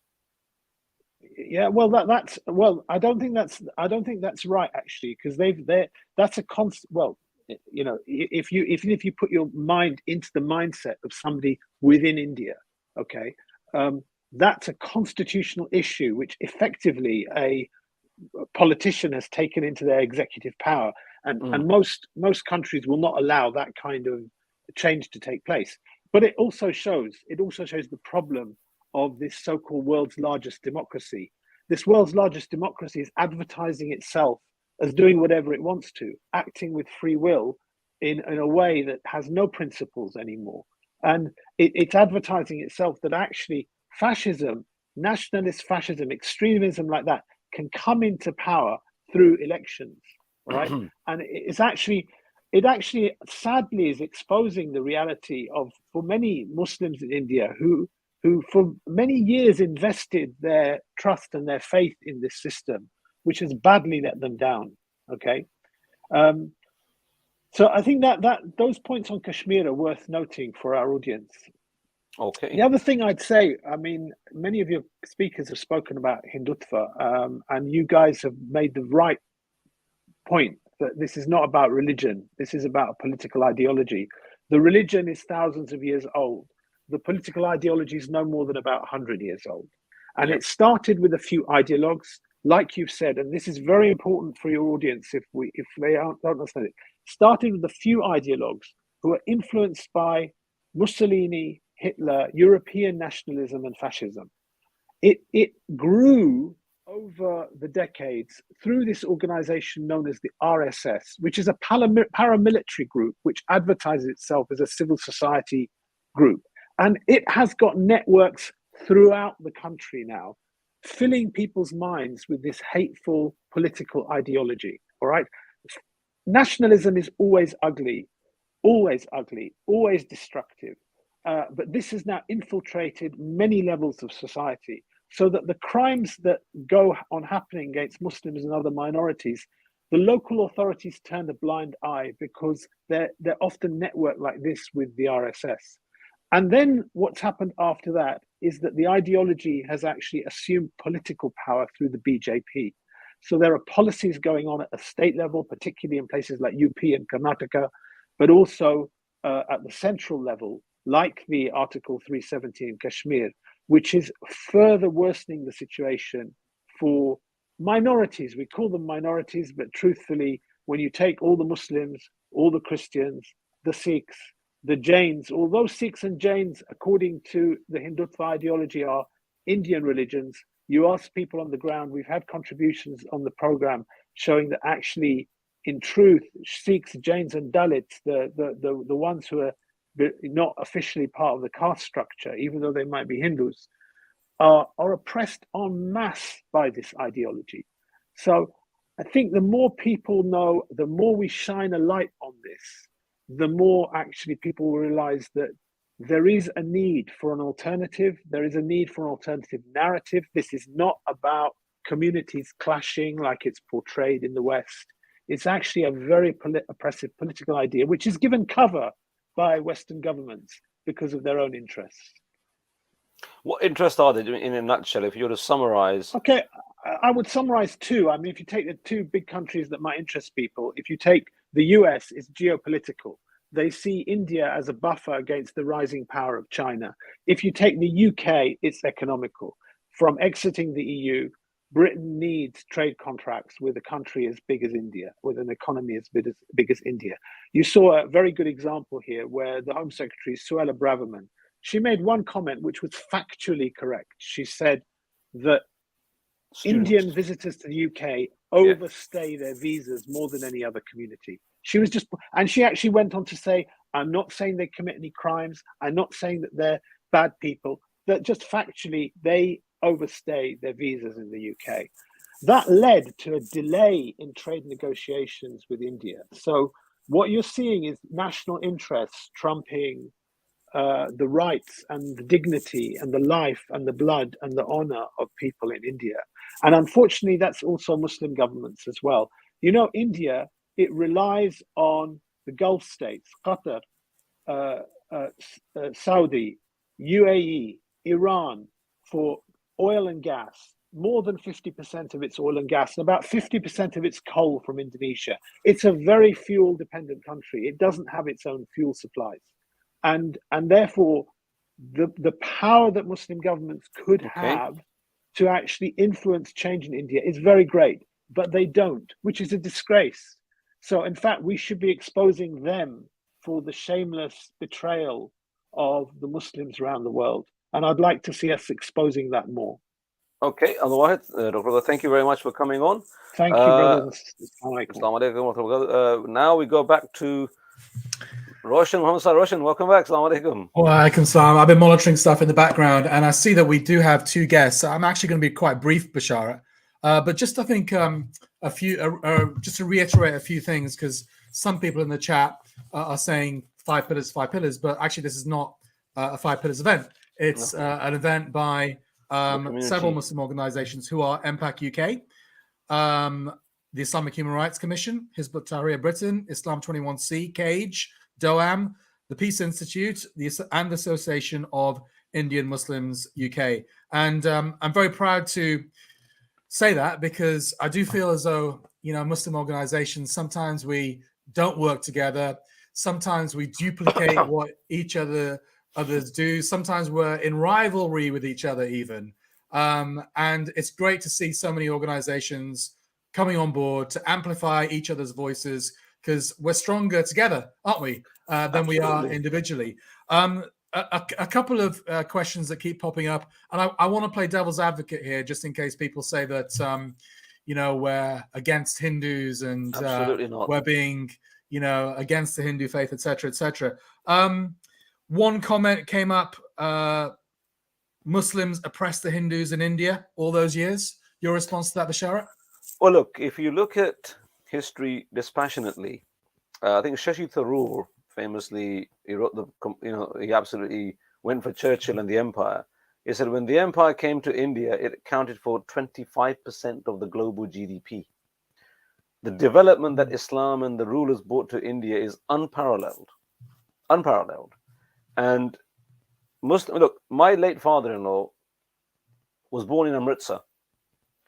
And he told me, he said, listen, until the poison of colonial division and Hindutva and things like this, he said, look, Hindus, Muslims, Sikhs, because they lived in Amritsar, heart of Amritsar. He said it was fine. We didn't have any problems. So the idea that Muslims are anti-Hindu or anti-Sikh, rather like it will be rather like a Coptic Christian in Egypt saying Muslims are against Christians when you've got 9 million Copts. Islam has ruled Egypt, to my mind, for the best part of 1400 years. Muslims have ruled India before the empire came for about 1,000 years, many parts. No part, except for Kashmir, due to historical demographic reasons, was majority Hindu. Sorry, majority Muslim. So I'm not defending the excesses of certain Muslim rulers. Of course, there were bad Muslim rulers. We don't rose tint and look at history through rose-tinted spectacles. Alhamdulillah, as Sheikh Sulaiman Ghani so aptly said, the verse of the Quran, "I'dilu," when it says about these things, are ordered to do justice. We speak the truth. So I absolutely don't accept that as anything to do with Islam. The bad people are the bad people. And briefly, Basharat, some people are saying that it's you see this slogan at a lot of Muslim protests, both all around the world, really. Modi Hitler. Some people on the chats are saying that's inappropriate. We shouldn't make that comparison. Your view on that? Well, if you take a very simple viewpoint on this, when the RSS ideology is adopted from and cites approvingly fascist iconography and icons from the 1920s and 30s Europe, it's not me saying it. This is what people are saying. This is what people's views are. If you want to cleanse the Indian subcontinent of Muslims, what did the Nazis say? They wanted to cleanse Europe of Jews. Kristallnacht is acknowledged when they attacked Jewish. It was, I think, in the 1933 when the Nazis were elected. I think they attacked Jewish businesses by design. Yeah. So when Muslim businesses are boycotted, when Muslims are attacked, mosques, and this is not Hindus. The majority in India, certainly a substantial minority, perhaps 50-50, do not support Hindutva. So one has to be very honest and frank about this. Yes, the BJP have won successive elections, so clearly they're getting a majority mandate. That doesn't necessarily mean it's the majority of the people. Okay. And so as Muslims, absolutely not. Nazism or the fascist policies were to target Muslims, to effectively dehumanize them. One of our guests later on as well, academic Dr. Uthman Latif, will talk about this because he's a published academic on dehumanization and othering. And it'll be interesting to see what his thoughts are. Okay, so without further ado, I think we'll go to our final video. Brother Osama in the background, who's helping us there in the background, just to kind of explain what this is all about. We've been talking, especially those commenting on our feeds, have been talking about the complicity and the silence of world leaders, both major Western leaders and also Muslim leaders in Israel, etc., with the Modi regime. So we've got a little video which kind of testifies to that. Play it out, please. Share a strong and growing major defense partnership. At the root of our partnership is a deep connection between our people, ties of family, of friendship, and of shared values. As two democracies that are the world's largest and oldest, we are natural partners. And the progress that has taken place in our relations in the last few years, the new momentum that has been created, would have been hard to even imagine a few decades ago.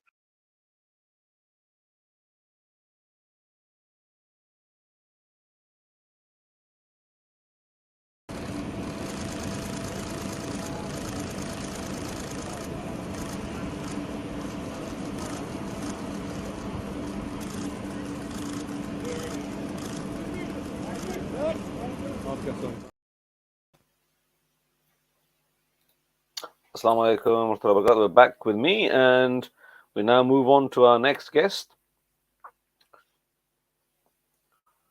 Your mic is off, Kashif, and your camera is off also. Hello? I think we're having a slight technical problem there. Assalamu alaikum, Brother Masood Shahid. Welcome to the live stream, and it's over to you.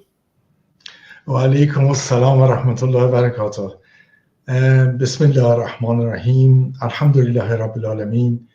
My salam and greeting to yourself and all brothers and sisters, and indeed others who are tuned in to watch this excellent program.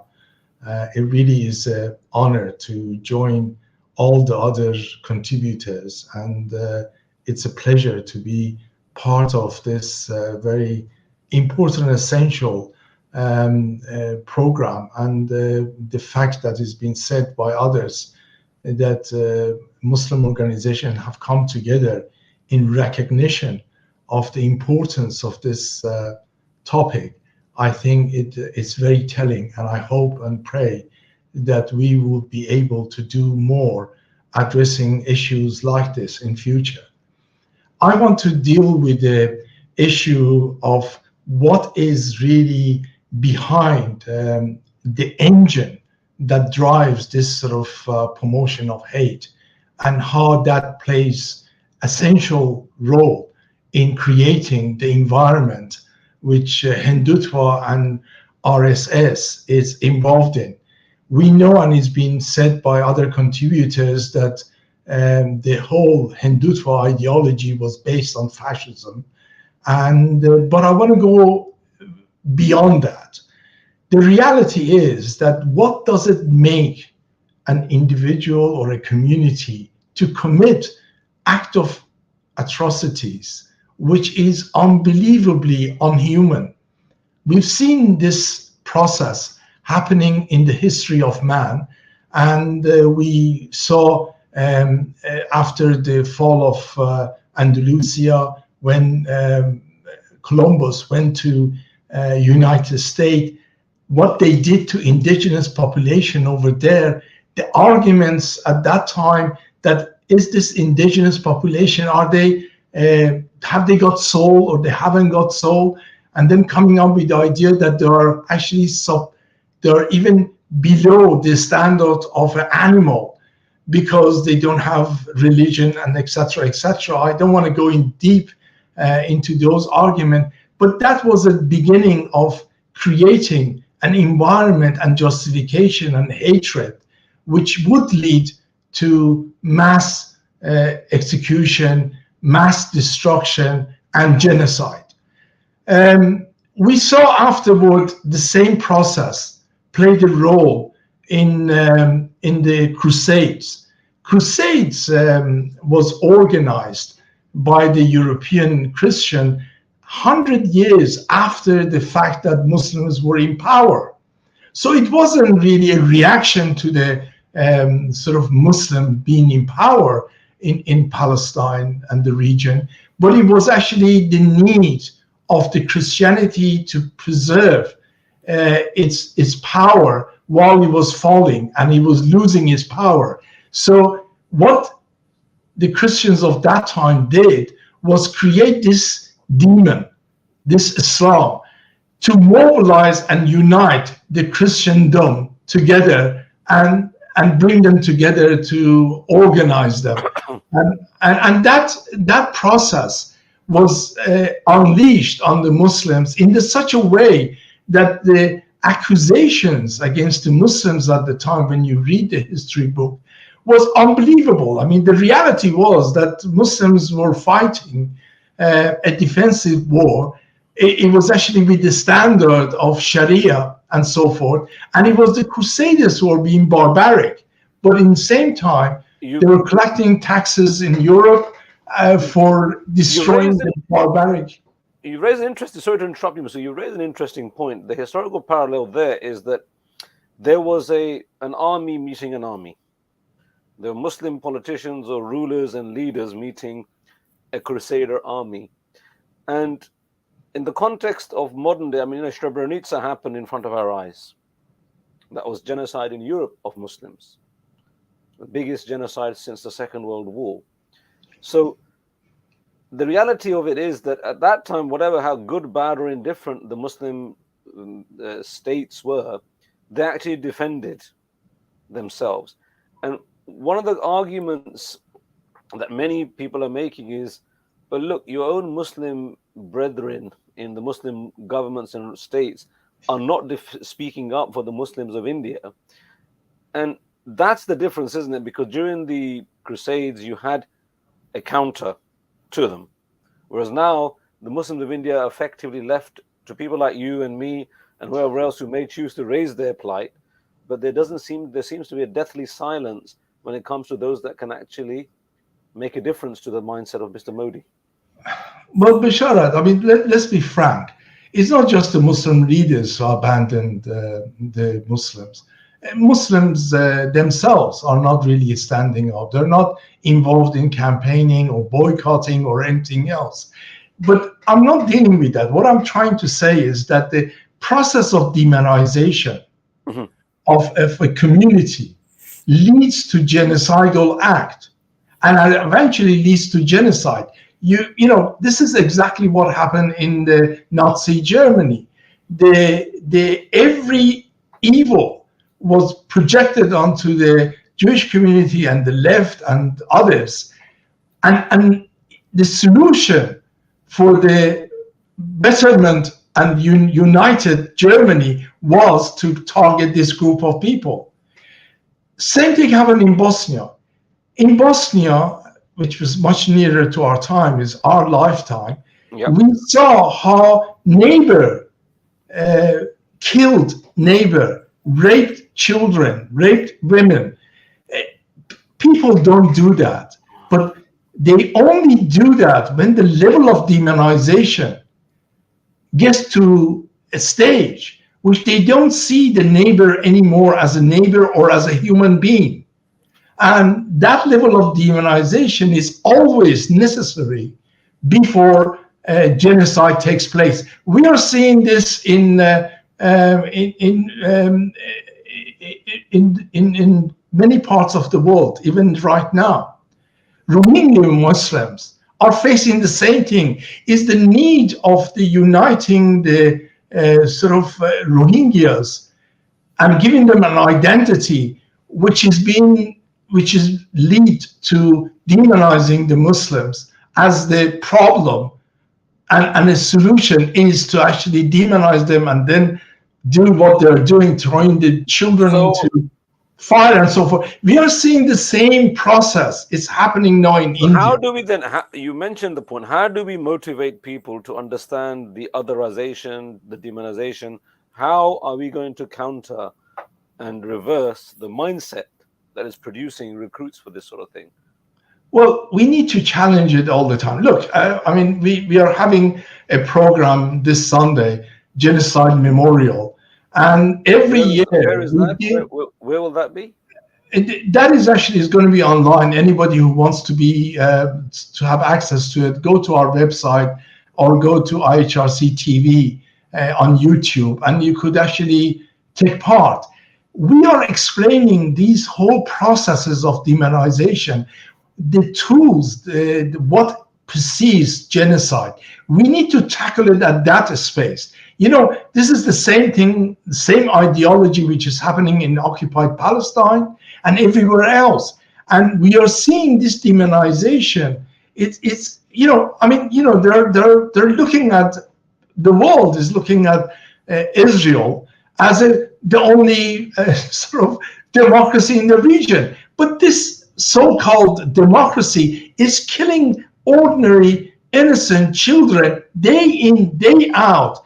And nobody is being held accountable, because the process of demonization has come to the extent that they don't look at the Palestinian as equal human being to others in that region. That otherization is taking place even in Europe, in Britain. Muslims are not seen as an equal human being as others in Britain and anywhere else. You know, and I think this process, this ideology, this trend needs to be challenged by all of us, and we could do it. You know, we in Britain and around the world, we as Muslims actually have got a responsibility to understand this process and to challenge it and to stop it.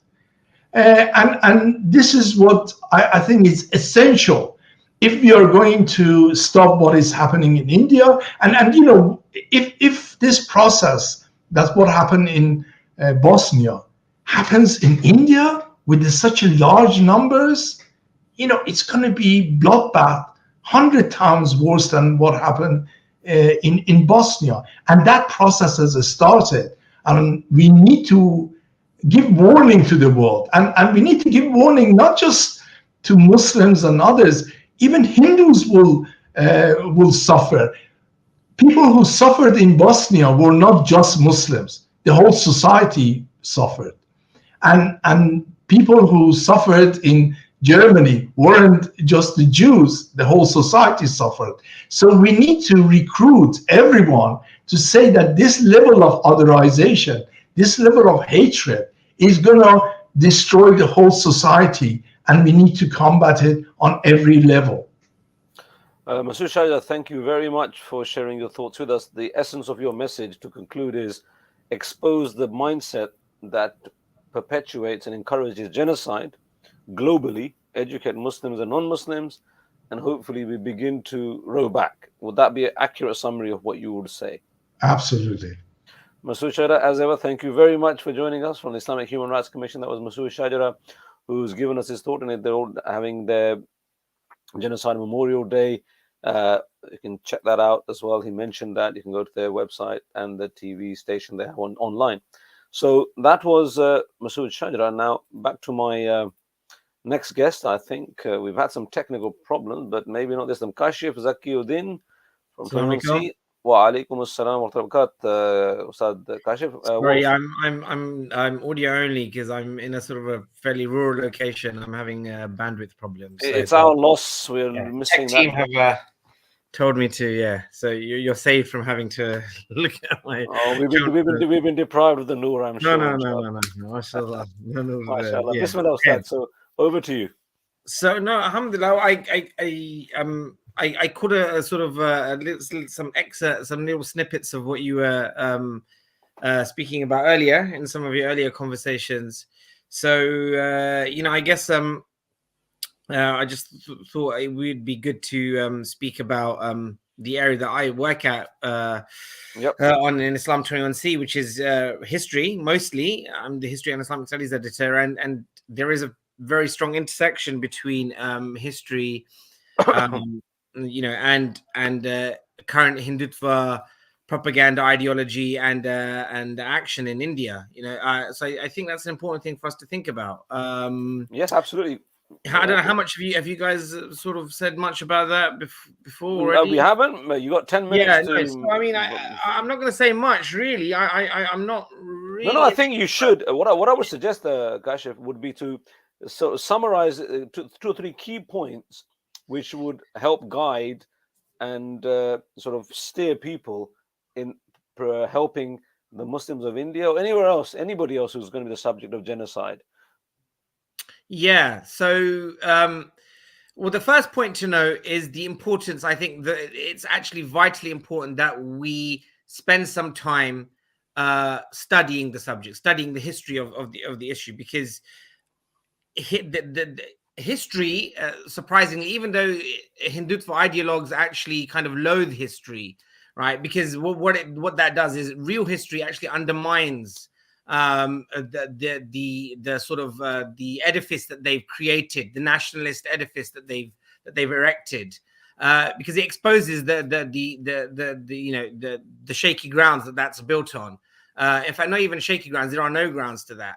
But they love to actually try to draw on this kind of false created history. So that's the first thing. It's important to actually get in there and dive in it and try to do that. You know, you're going to have obviously 2 levels, right? You're going to have those people who've got the time to really kind of pursue it as their kind of full-time full-time pursuit, and hopefully those will go on to become academics, Muslim academics who can study the subject and write on it and teach and articulate the truth. I think we should support Muslims who are doing that, and any kind of endeavor that are doing that, and even in fact many non-Muslims, the name of some of whom I'll point out soon. And then on the second level, There's just like, you know, the likes of you and me, you know, just you can say interested figures, you know, who care passionately about the situation of Muslims in India, and we should just kind of read what we can, educate ourselves as much as we can from what those academics are saying, and then try to propagate that message. So, you know, some of these things?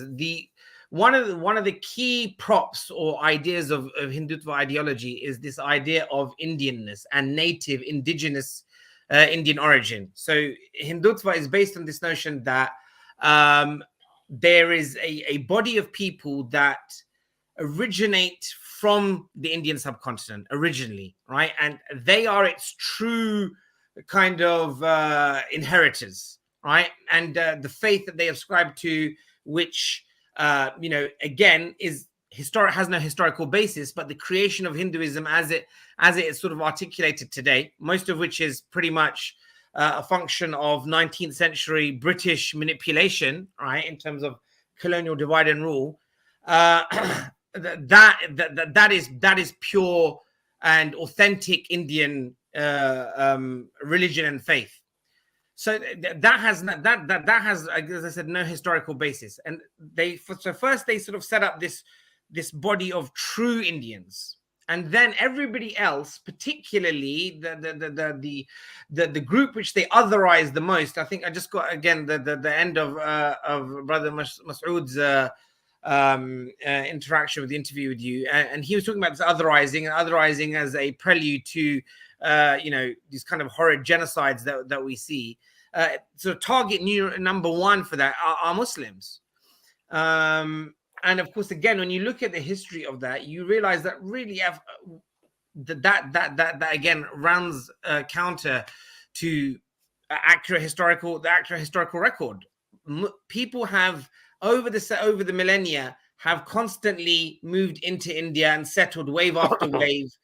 The so-called indigenous Indian people and the Hindu religion to which they ascribe, you know, are a product of what most academics ascribe to, this kind of Aryan migration theory. Hindutvas, by the way, absolutely abhor that.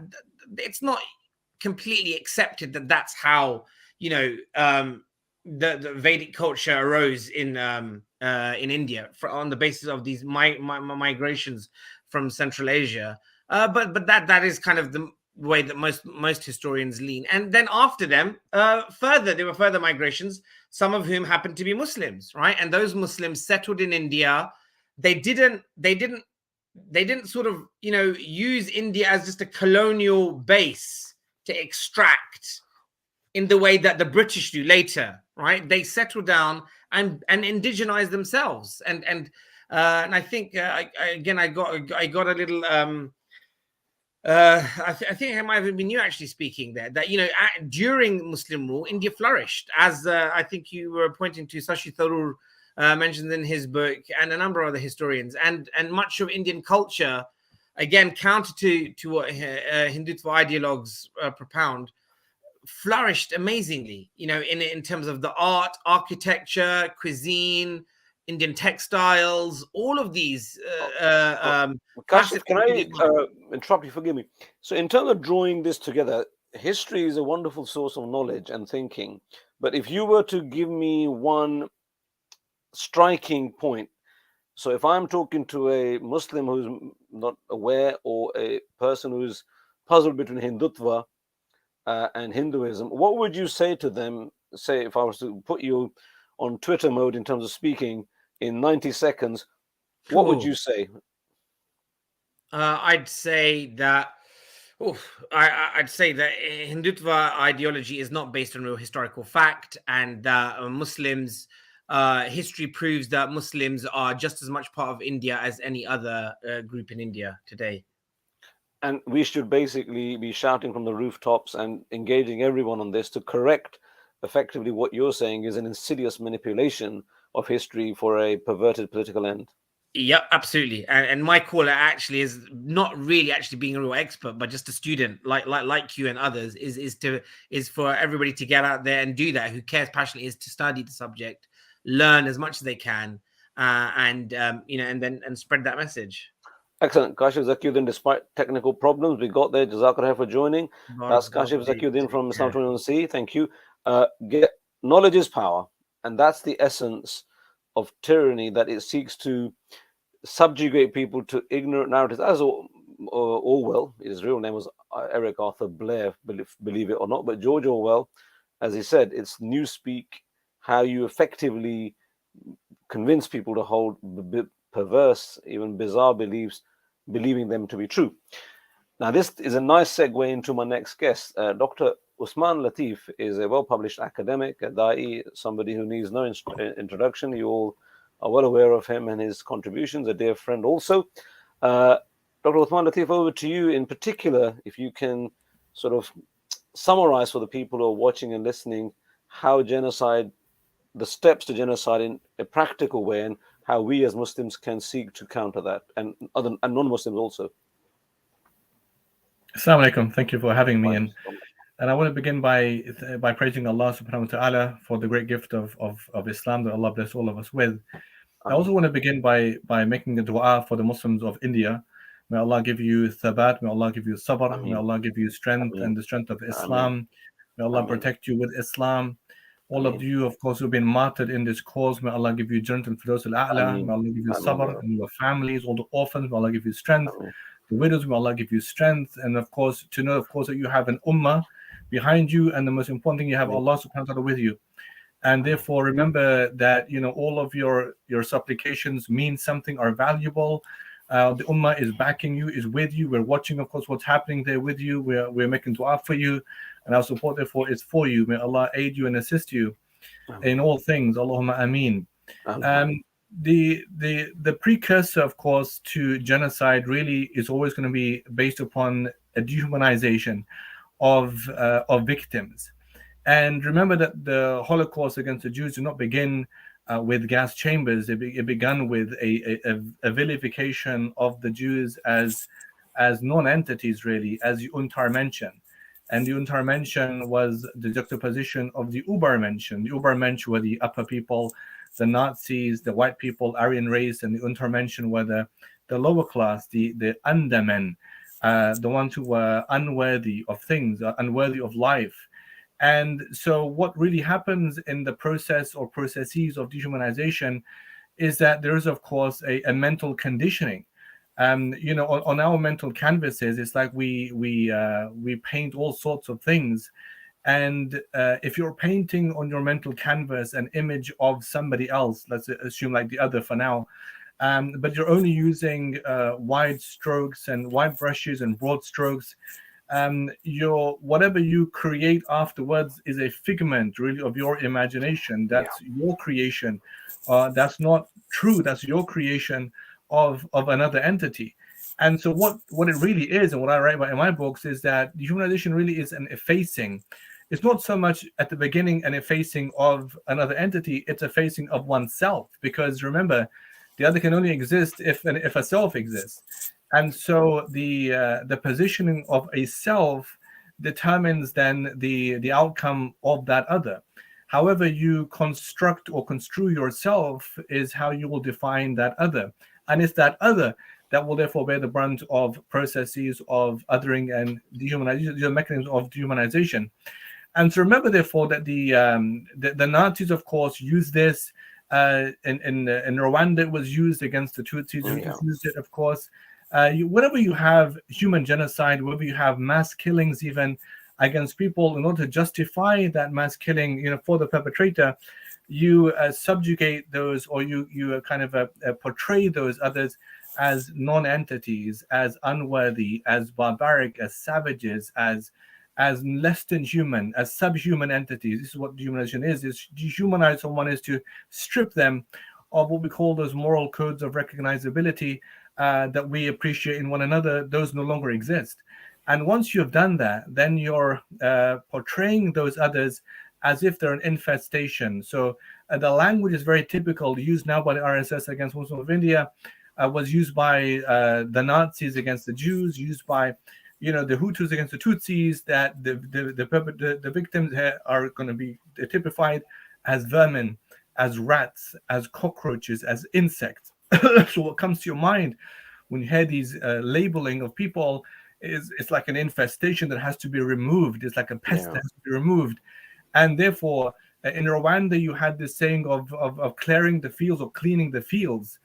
So that would kind of give this sense of mental, really twisted justification on the perpetrators to spend the day killing Tutsis in the name of cleaning the fields of these people. And the same language is used now against the Muslims of India. Remember, RSS is an organization, political organization, that's been, of course, inspired heavily by Adolf Hitler himself, the Nazis.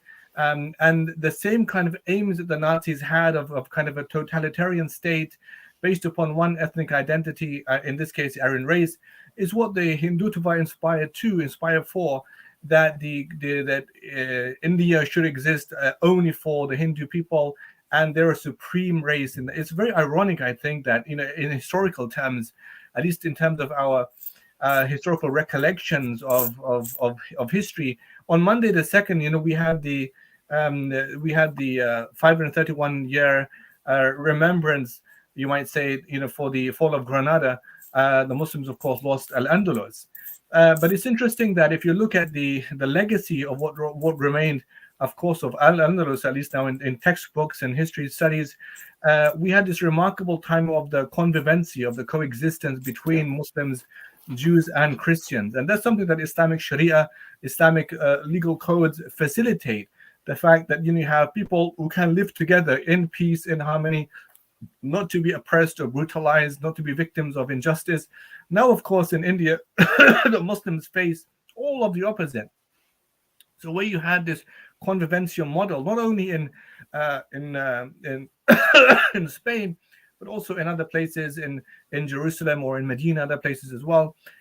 We have now in India is a polar opposite, because of course now you have the rape of Muslims, you have the lynching of Muslims, you have the killing of Muslims, you have all of these things happening, the demolition of homes of Muslims, all in the name of those Muslims are not human enough to exist in those. So we have therefore two kind of modes of othering. We have this kind of structural otherness, because Muslims therefore can't exist in that space which is deemed to be sacred and sacred only for Hindu people. And you have other layers of othering as well that lead to dehumanization. And so therefore, these of course all are a travesty for us as Muslims, as human beings. We're witnessing something. And these of course all have the hallmarks of a human genocide against an innocent people. Remember, of course, I think my previous speaker spoke about the great legacy of Muslims in India and the way that Muslims gave right, of course, to all people to live in that sense of harmony and peace. Now, this is not to say that history, of course, is going to paint everything as paradise. It's not. I mean, there's going to be, of course, moments of difficulties at the same time. That's, of course, we all recognize that. But I'm saying through and through, what the Islamic Sharia provides, facilitates, therefore, is for people to live with that sense of justice. And of course, that's something being denied of the Muslims today. And even if you think, for example, the way that you have projection of the Muslims in America, where you had a lynching of black people, one of the reasons provided by the white was that whenever you find a black person trying to resist his capture, for example, they will use that as an argument against the victim by saying this sense of strength and male bravado is a reflection of his animalistic traits, because the fact he's trying to escape from this is like an animal trying to escape, and the fact that he has strength to resist is a reflection that he has capability of raping a white lady, for example. And that's the same kind of narrative, the same kind of narrative being spewed now by people, from that side of the Hindutva, about the way that Muslims are presented, all this kind of love jihad and all this kind of nonsense, and it's all building up to something. And so we ask Allah give them aid and strength and assistance, and to cap the hand of the zalim, of the oppressors there. And remember, this is one of the rotten seeds of what nationalism is, because it's a pseudo creation or creation of a pseudo state. and putting such pride and reverence in that state at the expense of the dignity that should be afforded to basic dignity afforded to human beings, in this case, of course, the Muslims of India. So may Allah give them strength and assistance, and may Allah unify our affairs as an ummah. Ameen. And may Ameen. Allah, curb the wills and the intentions of the zalim, of the oppressor, and may Allah, guide all of us. Allahumma ameen. Allahumma ameen. Jazakallah has this one last question for you in a minute or two, because a lot of people are watching, and mashallah, you're very well read on the whole ingredients, the recipe that is put together. It just changes in terms of the flavor. But you mentioned the Hutu Tutsi, you mentioned the slave trade and the segregation in America. So when Muslims are watching, sort of 90 seconds to 2 minutes, if you can just give 2 action points as to how they can contribute to curbing and counteracting this otherization, this dehumanization, which is taking place in India, perhaps. Well, this, in fact, your question, in fact, is a question of my book that was published a few years ago called Navigating War, Dissent and Empathy in Arab-US Relations, Seeing Our Others in Darkened Spaces. I mean, what are the practical steps we could take? In this case, what's really important at a very kind of basic grassroots level is to humanize, of course, the victims here, to humanize the victim. And you have a thing called imagined storying of I have a very lengthy chapter on our sister was murdered by the American soldiers called Abir Qasim Hamza al-Janabi in Iraq, in the village of Mahmoudiya in Iraq. And I have a chapter about this, about the tragedy of this killing, but the way that therefore the empathy was disallowed in American media and the kind of the consequences of that. But the same thing, of course, exists now in India, in Muslim India, because remember that there are names that you would remember because the names are almost memorialized, a narrative constructed around them, about them, for them, in them, with them, and therefore people they live in that collective memory of those victims. But remember.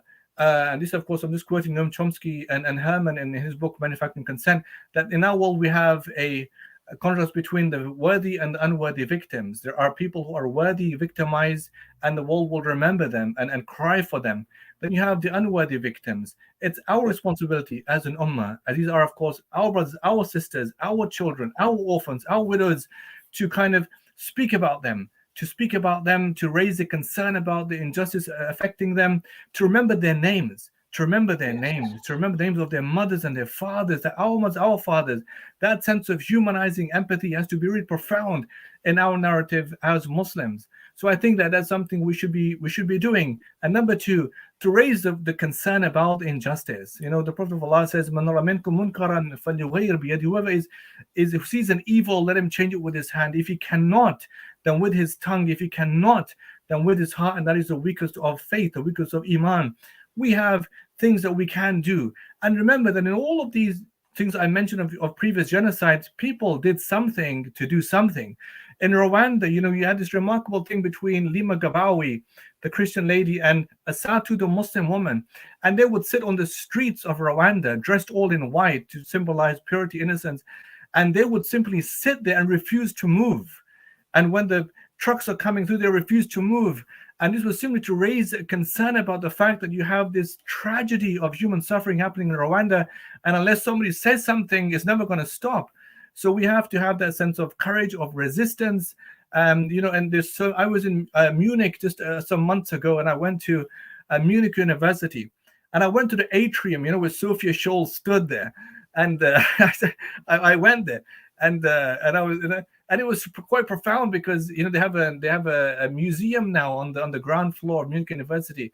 And I went to the atrium where she stood and she threw down her thousands of leaflets, and that of course was a climactic moment for her brother Hans Scholl, but something profound in the anti-Nazi movement in 1943. Why? Because February 18th they were caught in Munich University. February 22nd they were executed on the guillotine. Today, in Germany, there are more than 200 schools named after Sophia Scholl. The road leading to the university is called Sophia Scholl something Plaza. Plaza, yeah. So the nub of your point then is, if I may just paraphrase it, that courage is something which is not a choice for us. Anyone who feels the pain, the hurt, the suffering, that must translate into speaking, writing, campaigning, and activism, whatever your capability is, and the rest we leave to Allah subhanahu wa ta'ala. Absolutely, absolutely. Barakallah Brilliant. feek, barakallah feek. Hayya Jazakallah khair. Thank you very much, Dr. Uthman Yeah, Latif. And we will. I'll remember. I did read that chapter, by the way, of the killing of a bee. It's Yeah. absolutely heartbreaking. Yeah. I will mention that book, and it's absolutely essential reading for people who want to understand this. Jazakumullah khair. It's called Navigating War, Dissent, and Empathy in Arab-US Relations by Dr. Uthman Latif. It's available on Amazon. Have a look. It's a very good read, and it's something which is important to understand these sort of things. Right. Without any further delay, we move on to our next guest. More or less the time. Now, the next guest, obviously, we are having him by audio link only because of personal safety issues. He is an imam. He is basically somebody who we're trying to anonymize as much as we can because he's from the Association of Indian Muslims, and he will talk to us about the situation of Muslims. So, can you, first of all, Imam Hafizullah, can you unmute yourself? Sorry, you're on mute. Thank you. Assalamu alaikum wa rahmatullahi wa barakatuh.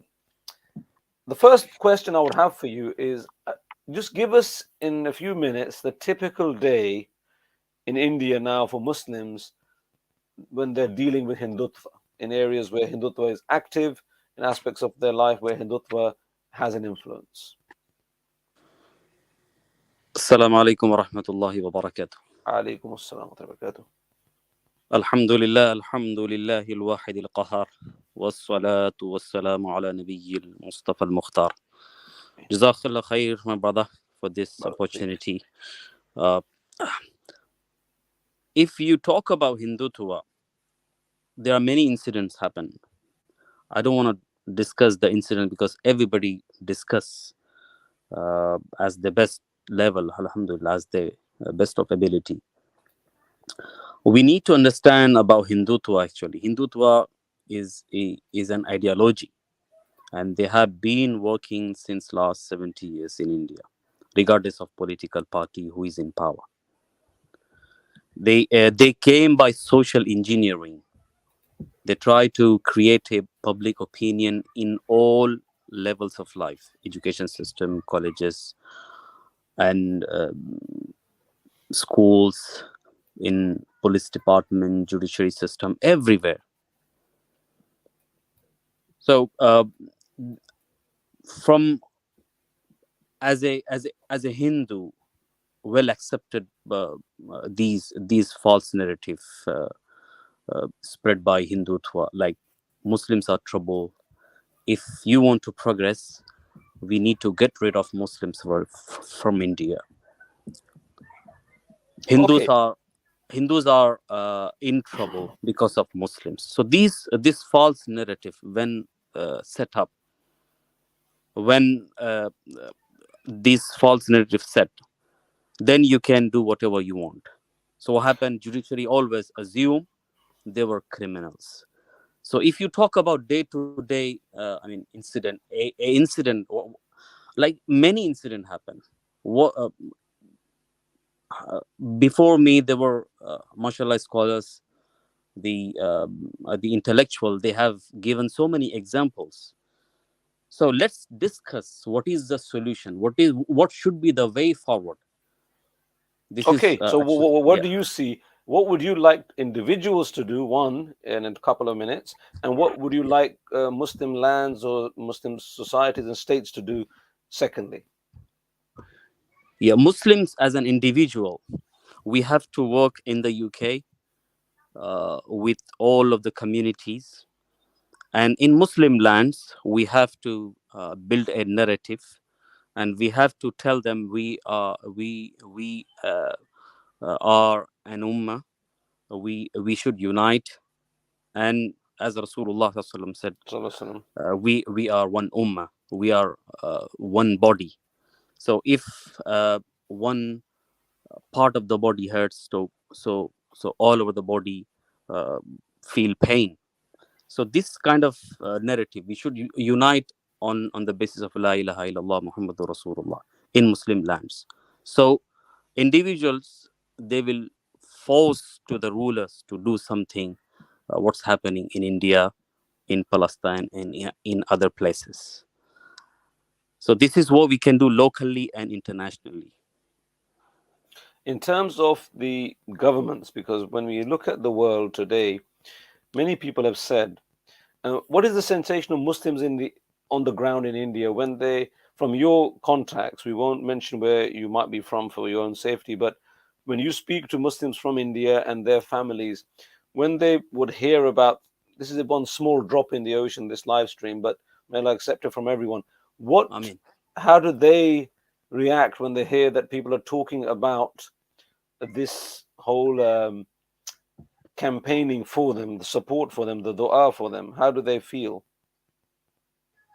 They actually feel nothing. I'm sorry to saying this. No, the reason is, yeah, it is important. Indeed, it is important. Why? Because they always looking solution in participating in election. Okay. This is what they are thinking.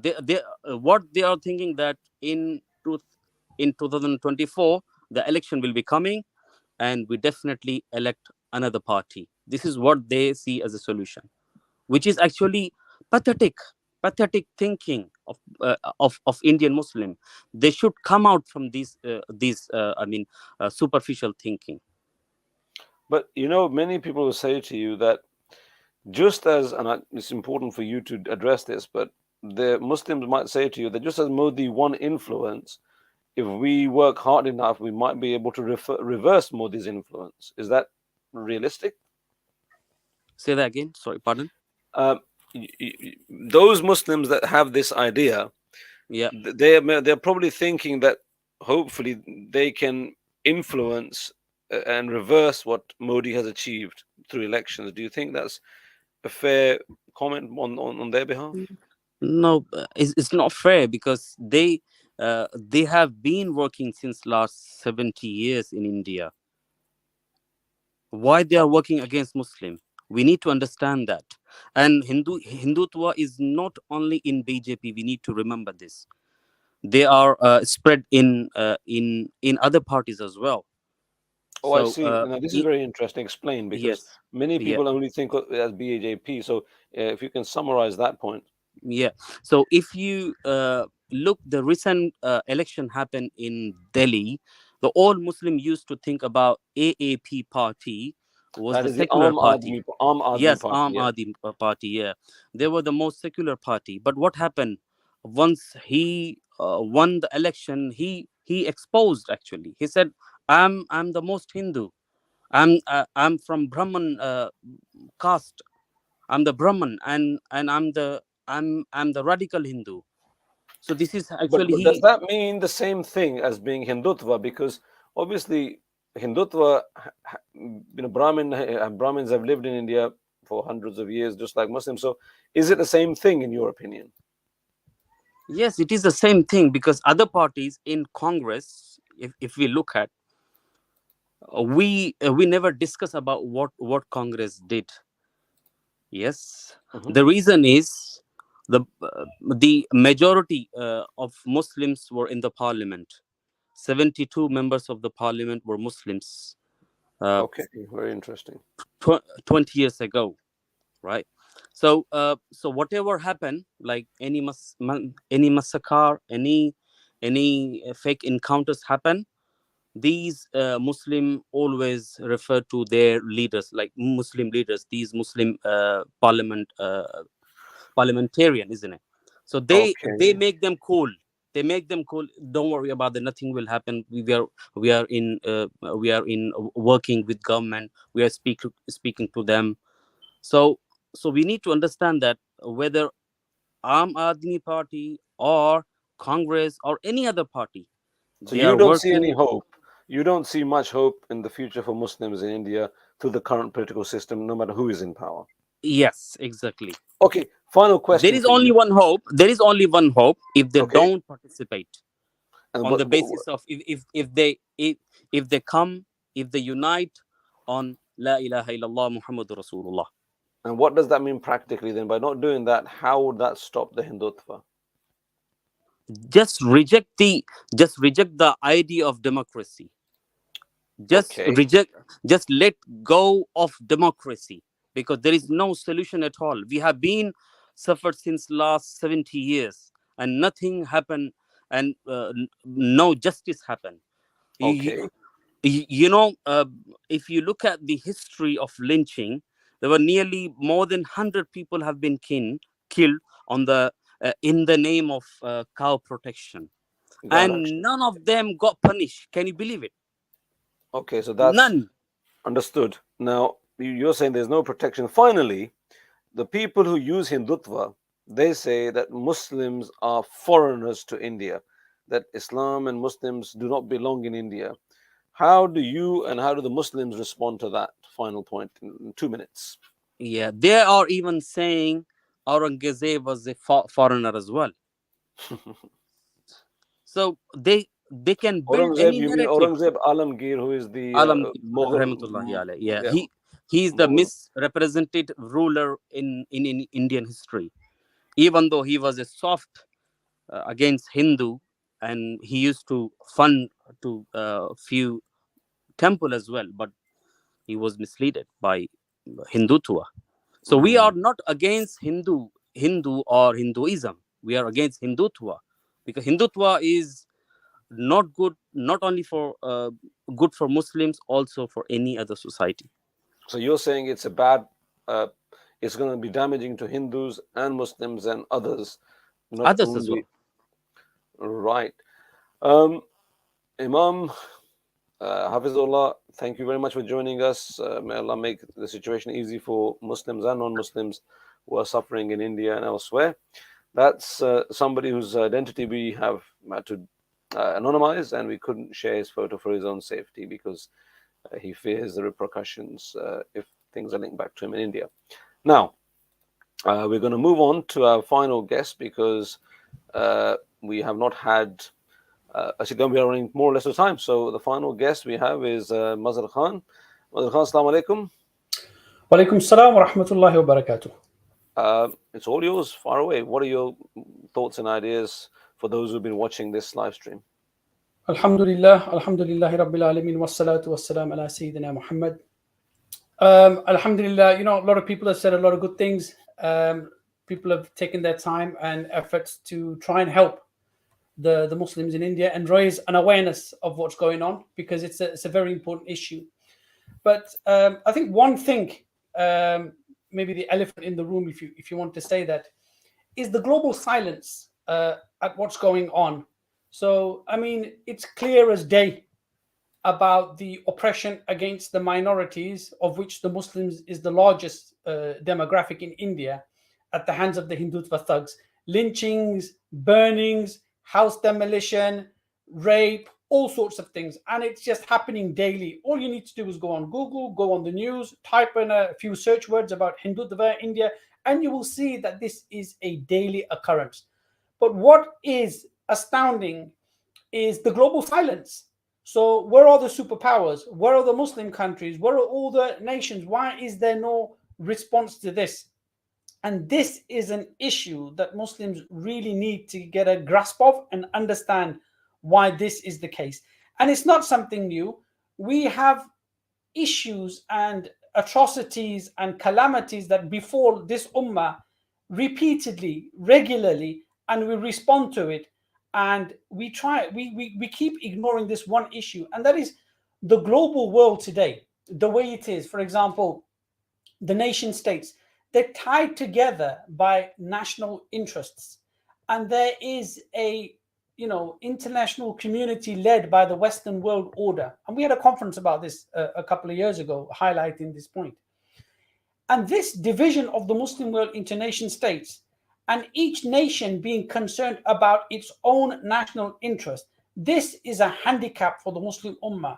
And this is what causes an inaction on part of not just the Muslim world, but also the non-Muslim world, which claims, all sorts of values. I mean, we just saw in the Qatar World Cup, the hoo-ha they created about human rights, gay rights, women rights, dogs' rights, animals' rights, parrot rights, every single right. They went on and on and on about it till even their own people got sick and tired of it. So they claim values, but where are these values when human beings are being slaughtered in broad daylight? You know, when children are being slaughtered, when houses are being demolished. And the reason for this is because each country, whether it's Muslim or non-Muslims, is only concerned about its own national interest. So, for example, America is silent because India plays a very important role for her global geopolitical agenda in that region. So India can do no wrong. India, very much like the Zionist state which has occupied Palestine, can do no wrong in the eyes of America because it also does a job for the Americans. So America has for the last 2 decades been supporting India, investing in India, allowing its companies to go there and invest in its economies to strengthen India, even though India has got so many inherent weaknesses, so many deficiencies, so many separatist movements, and so many problems in India. But it's held together because America is a patron for this state, because it wants to use India as a bulwark, a defense against China. It needs to curtail the growth of China. And this is not a secret. All political analysts know this. This is not a secret.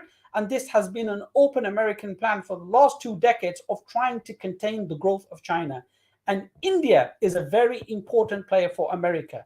So no kind of lobbying to the American government is going to make any kind of impact for the protection of the Muslims in India. No kind of lobbying in America is going to work because the Hindutva lobbies working in America understand this and they are playing upon this. The same applies to Britain. Britain is silent.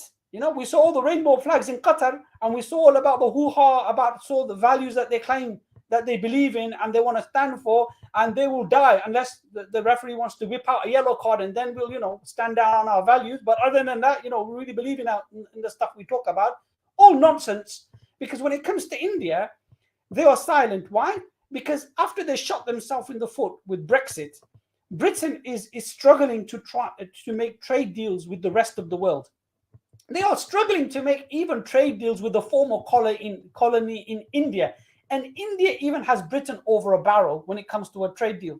So when Suella Braverman just made a factual statement that the highest number of visa overstayers are from India, India got in a huff about that, and she had to withdraw that statement because Britain is desperate to have trade deals and favorable trading relations with India. So they will never criticize India when they come and slaughter Muslims, when they come and bulldoze their houses, and when they cause oppression to the minorities in India.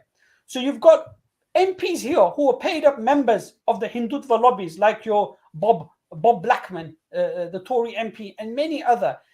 The Hindutva are operating exactly like the Zionist lobby.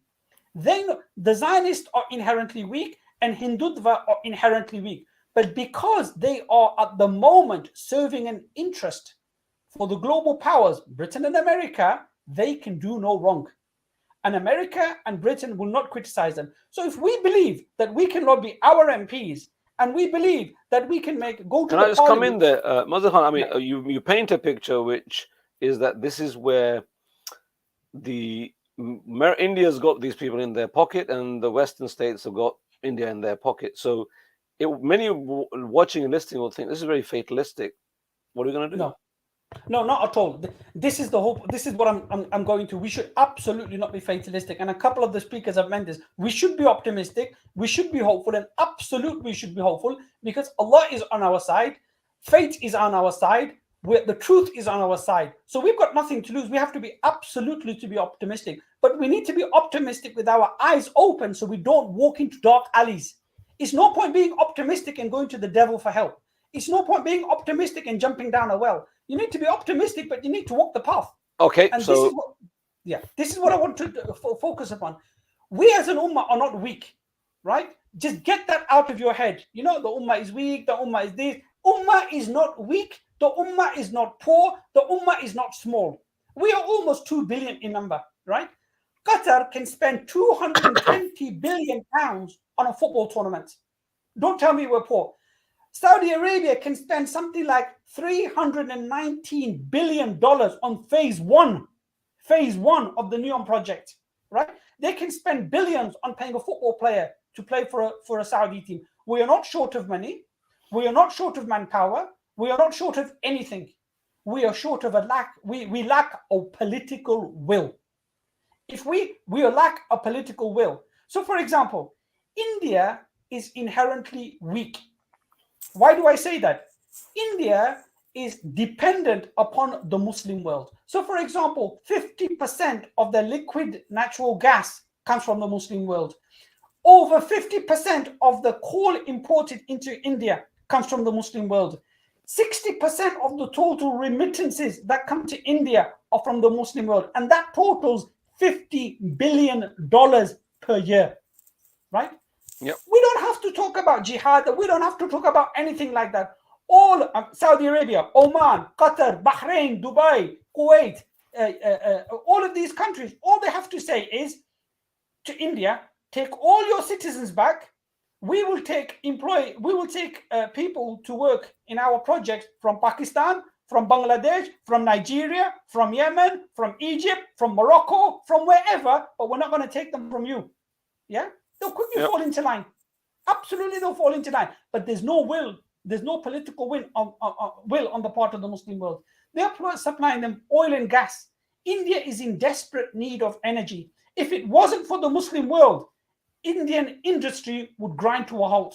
They are dependent on the Muslim world, but there is no political will on behalf of the Muslim. So we need to understand our rulers with the Americans and with the British are colluding and assisting and allowing this to go ahead. That we need to keep at the forefront of our mind.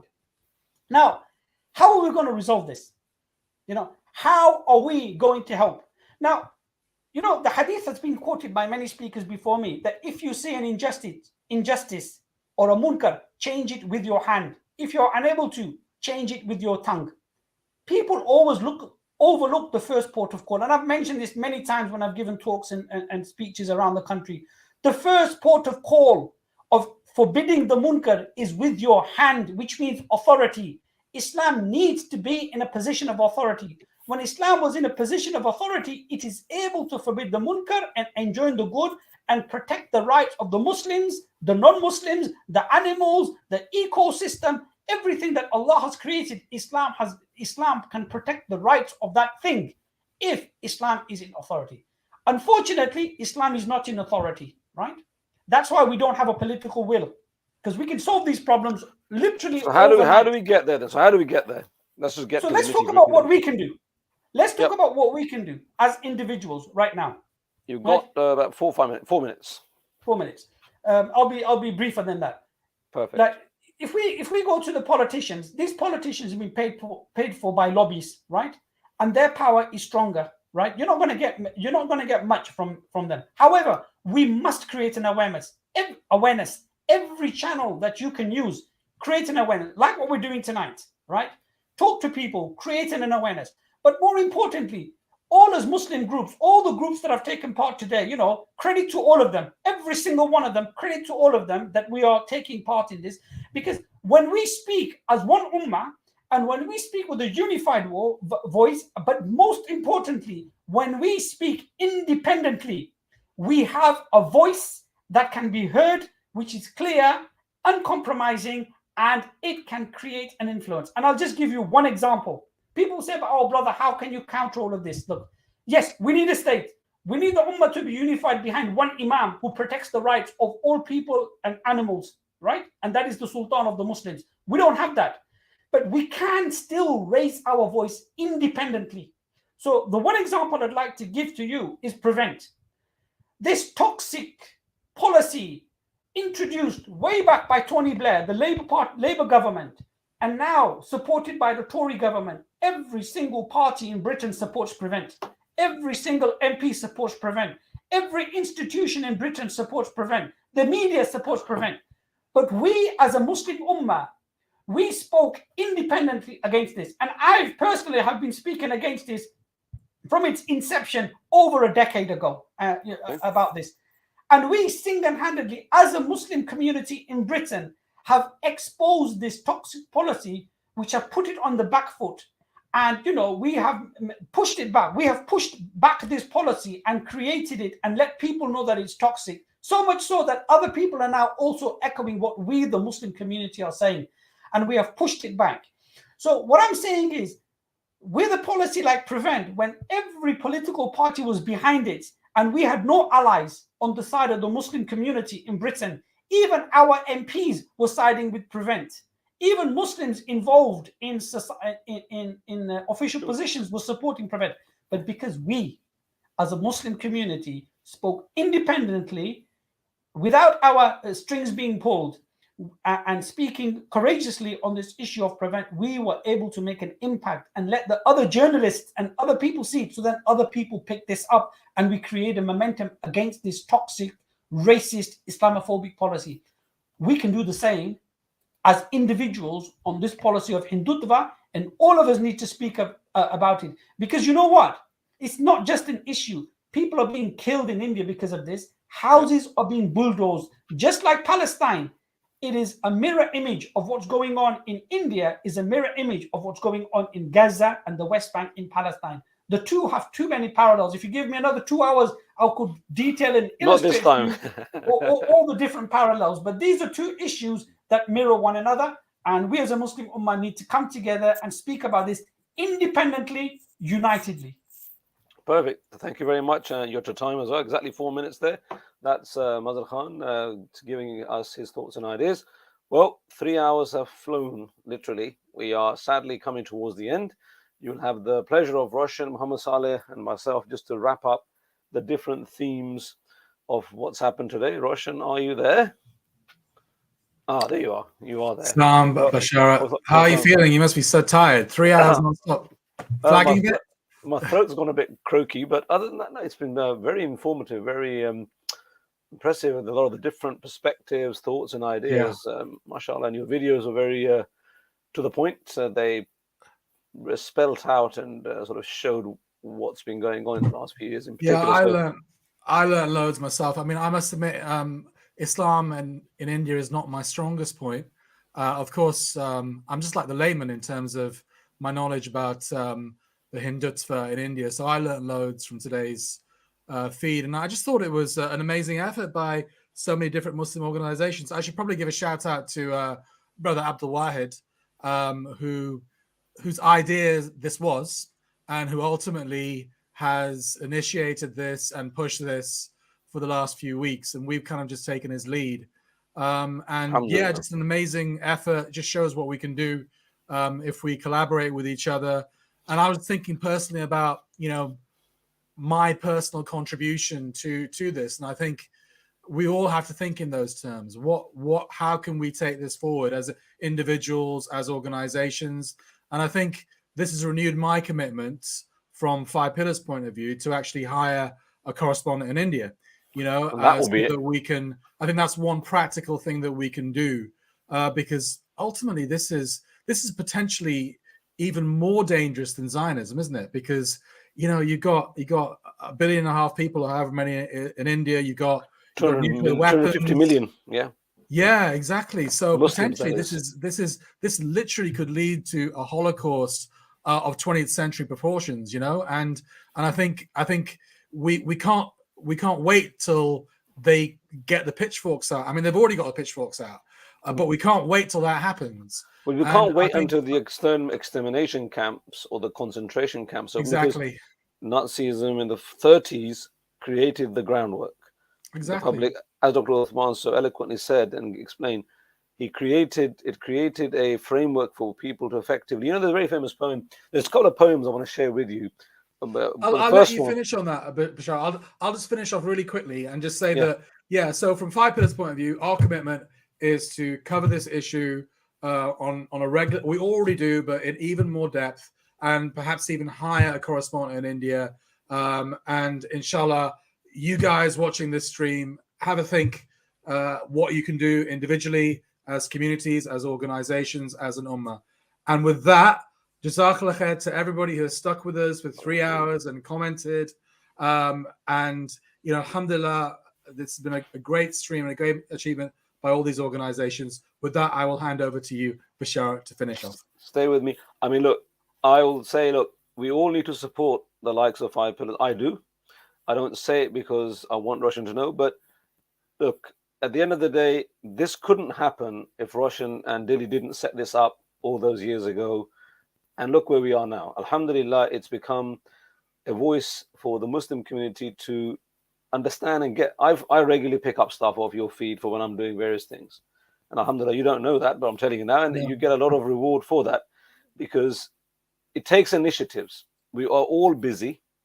We all have specialisms. Roshan, of course, and Dilly are journalists, amongst other hats they wear. So, brothers and sisters, just as our forefathers established masjids and madrasas, we are the product of that, our generation needs to establish and support our own independent media. Nothing falls out of the sky. So I'm going to be very blunt. Whatever you can do, even if it's £1 a week, Allah knows your intention and capability. Most of you should be able to do a lot more than that. Click on their website, go and set up a direct debit, pay once in a year, lump sum, whatever you can do. Because ultimately, look, not everyone here is going to be Abu Bakr as-Siddiq, but together we can all donate something, and Allah will count the reward of that, because we have to create, support, and sustain our own ecosystem. And independent media organizations who are unembarrassed and unashamedly factual but Islamic, we need. The two are two sides of the same coin. And so that's my little viewpoint. I didn't, want to I mean. Now I'm going to leave you, because we've spoken about India, and there's a poem I'm going to share with you. And while I'm reading it, I want you to think who might have written it, and I'll tell you at the end. It's in Urdu, and I'll translate it as well. The poet says, he's talking about the Quran.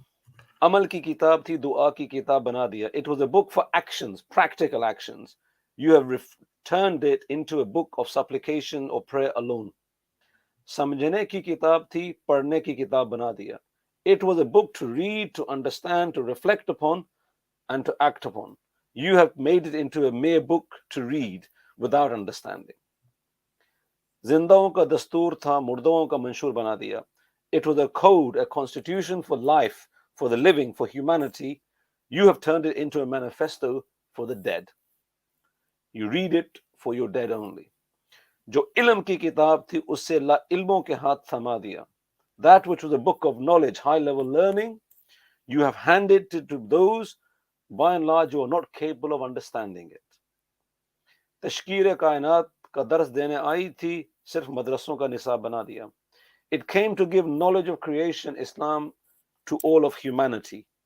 You've abandoned it to the curriculum of religious institutions. You effectively secularized your book. Murda qaumo ko zinda karne aayi thi, murdon ko bakshwane pe laga diya. It came to give life to the dead nations. You have used it for the mercy for the dead. O Muslimano, tumne kya kiya?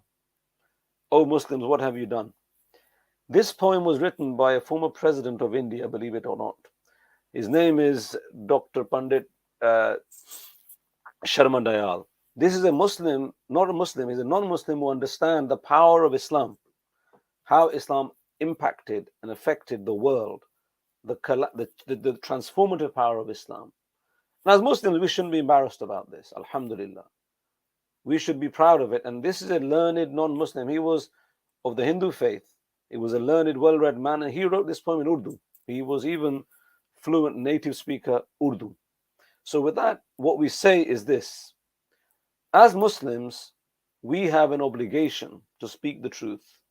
Be it, as Imam Sulaiman Ghani said, against Muslim or non-Muslim. In this case, Hindutva is an existential threat in the long term for Muslims in India. Those Muslims number 220 million plus.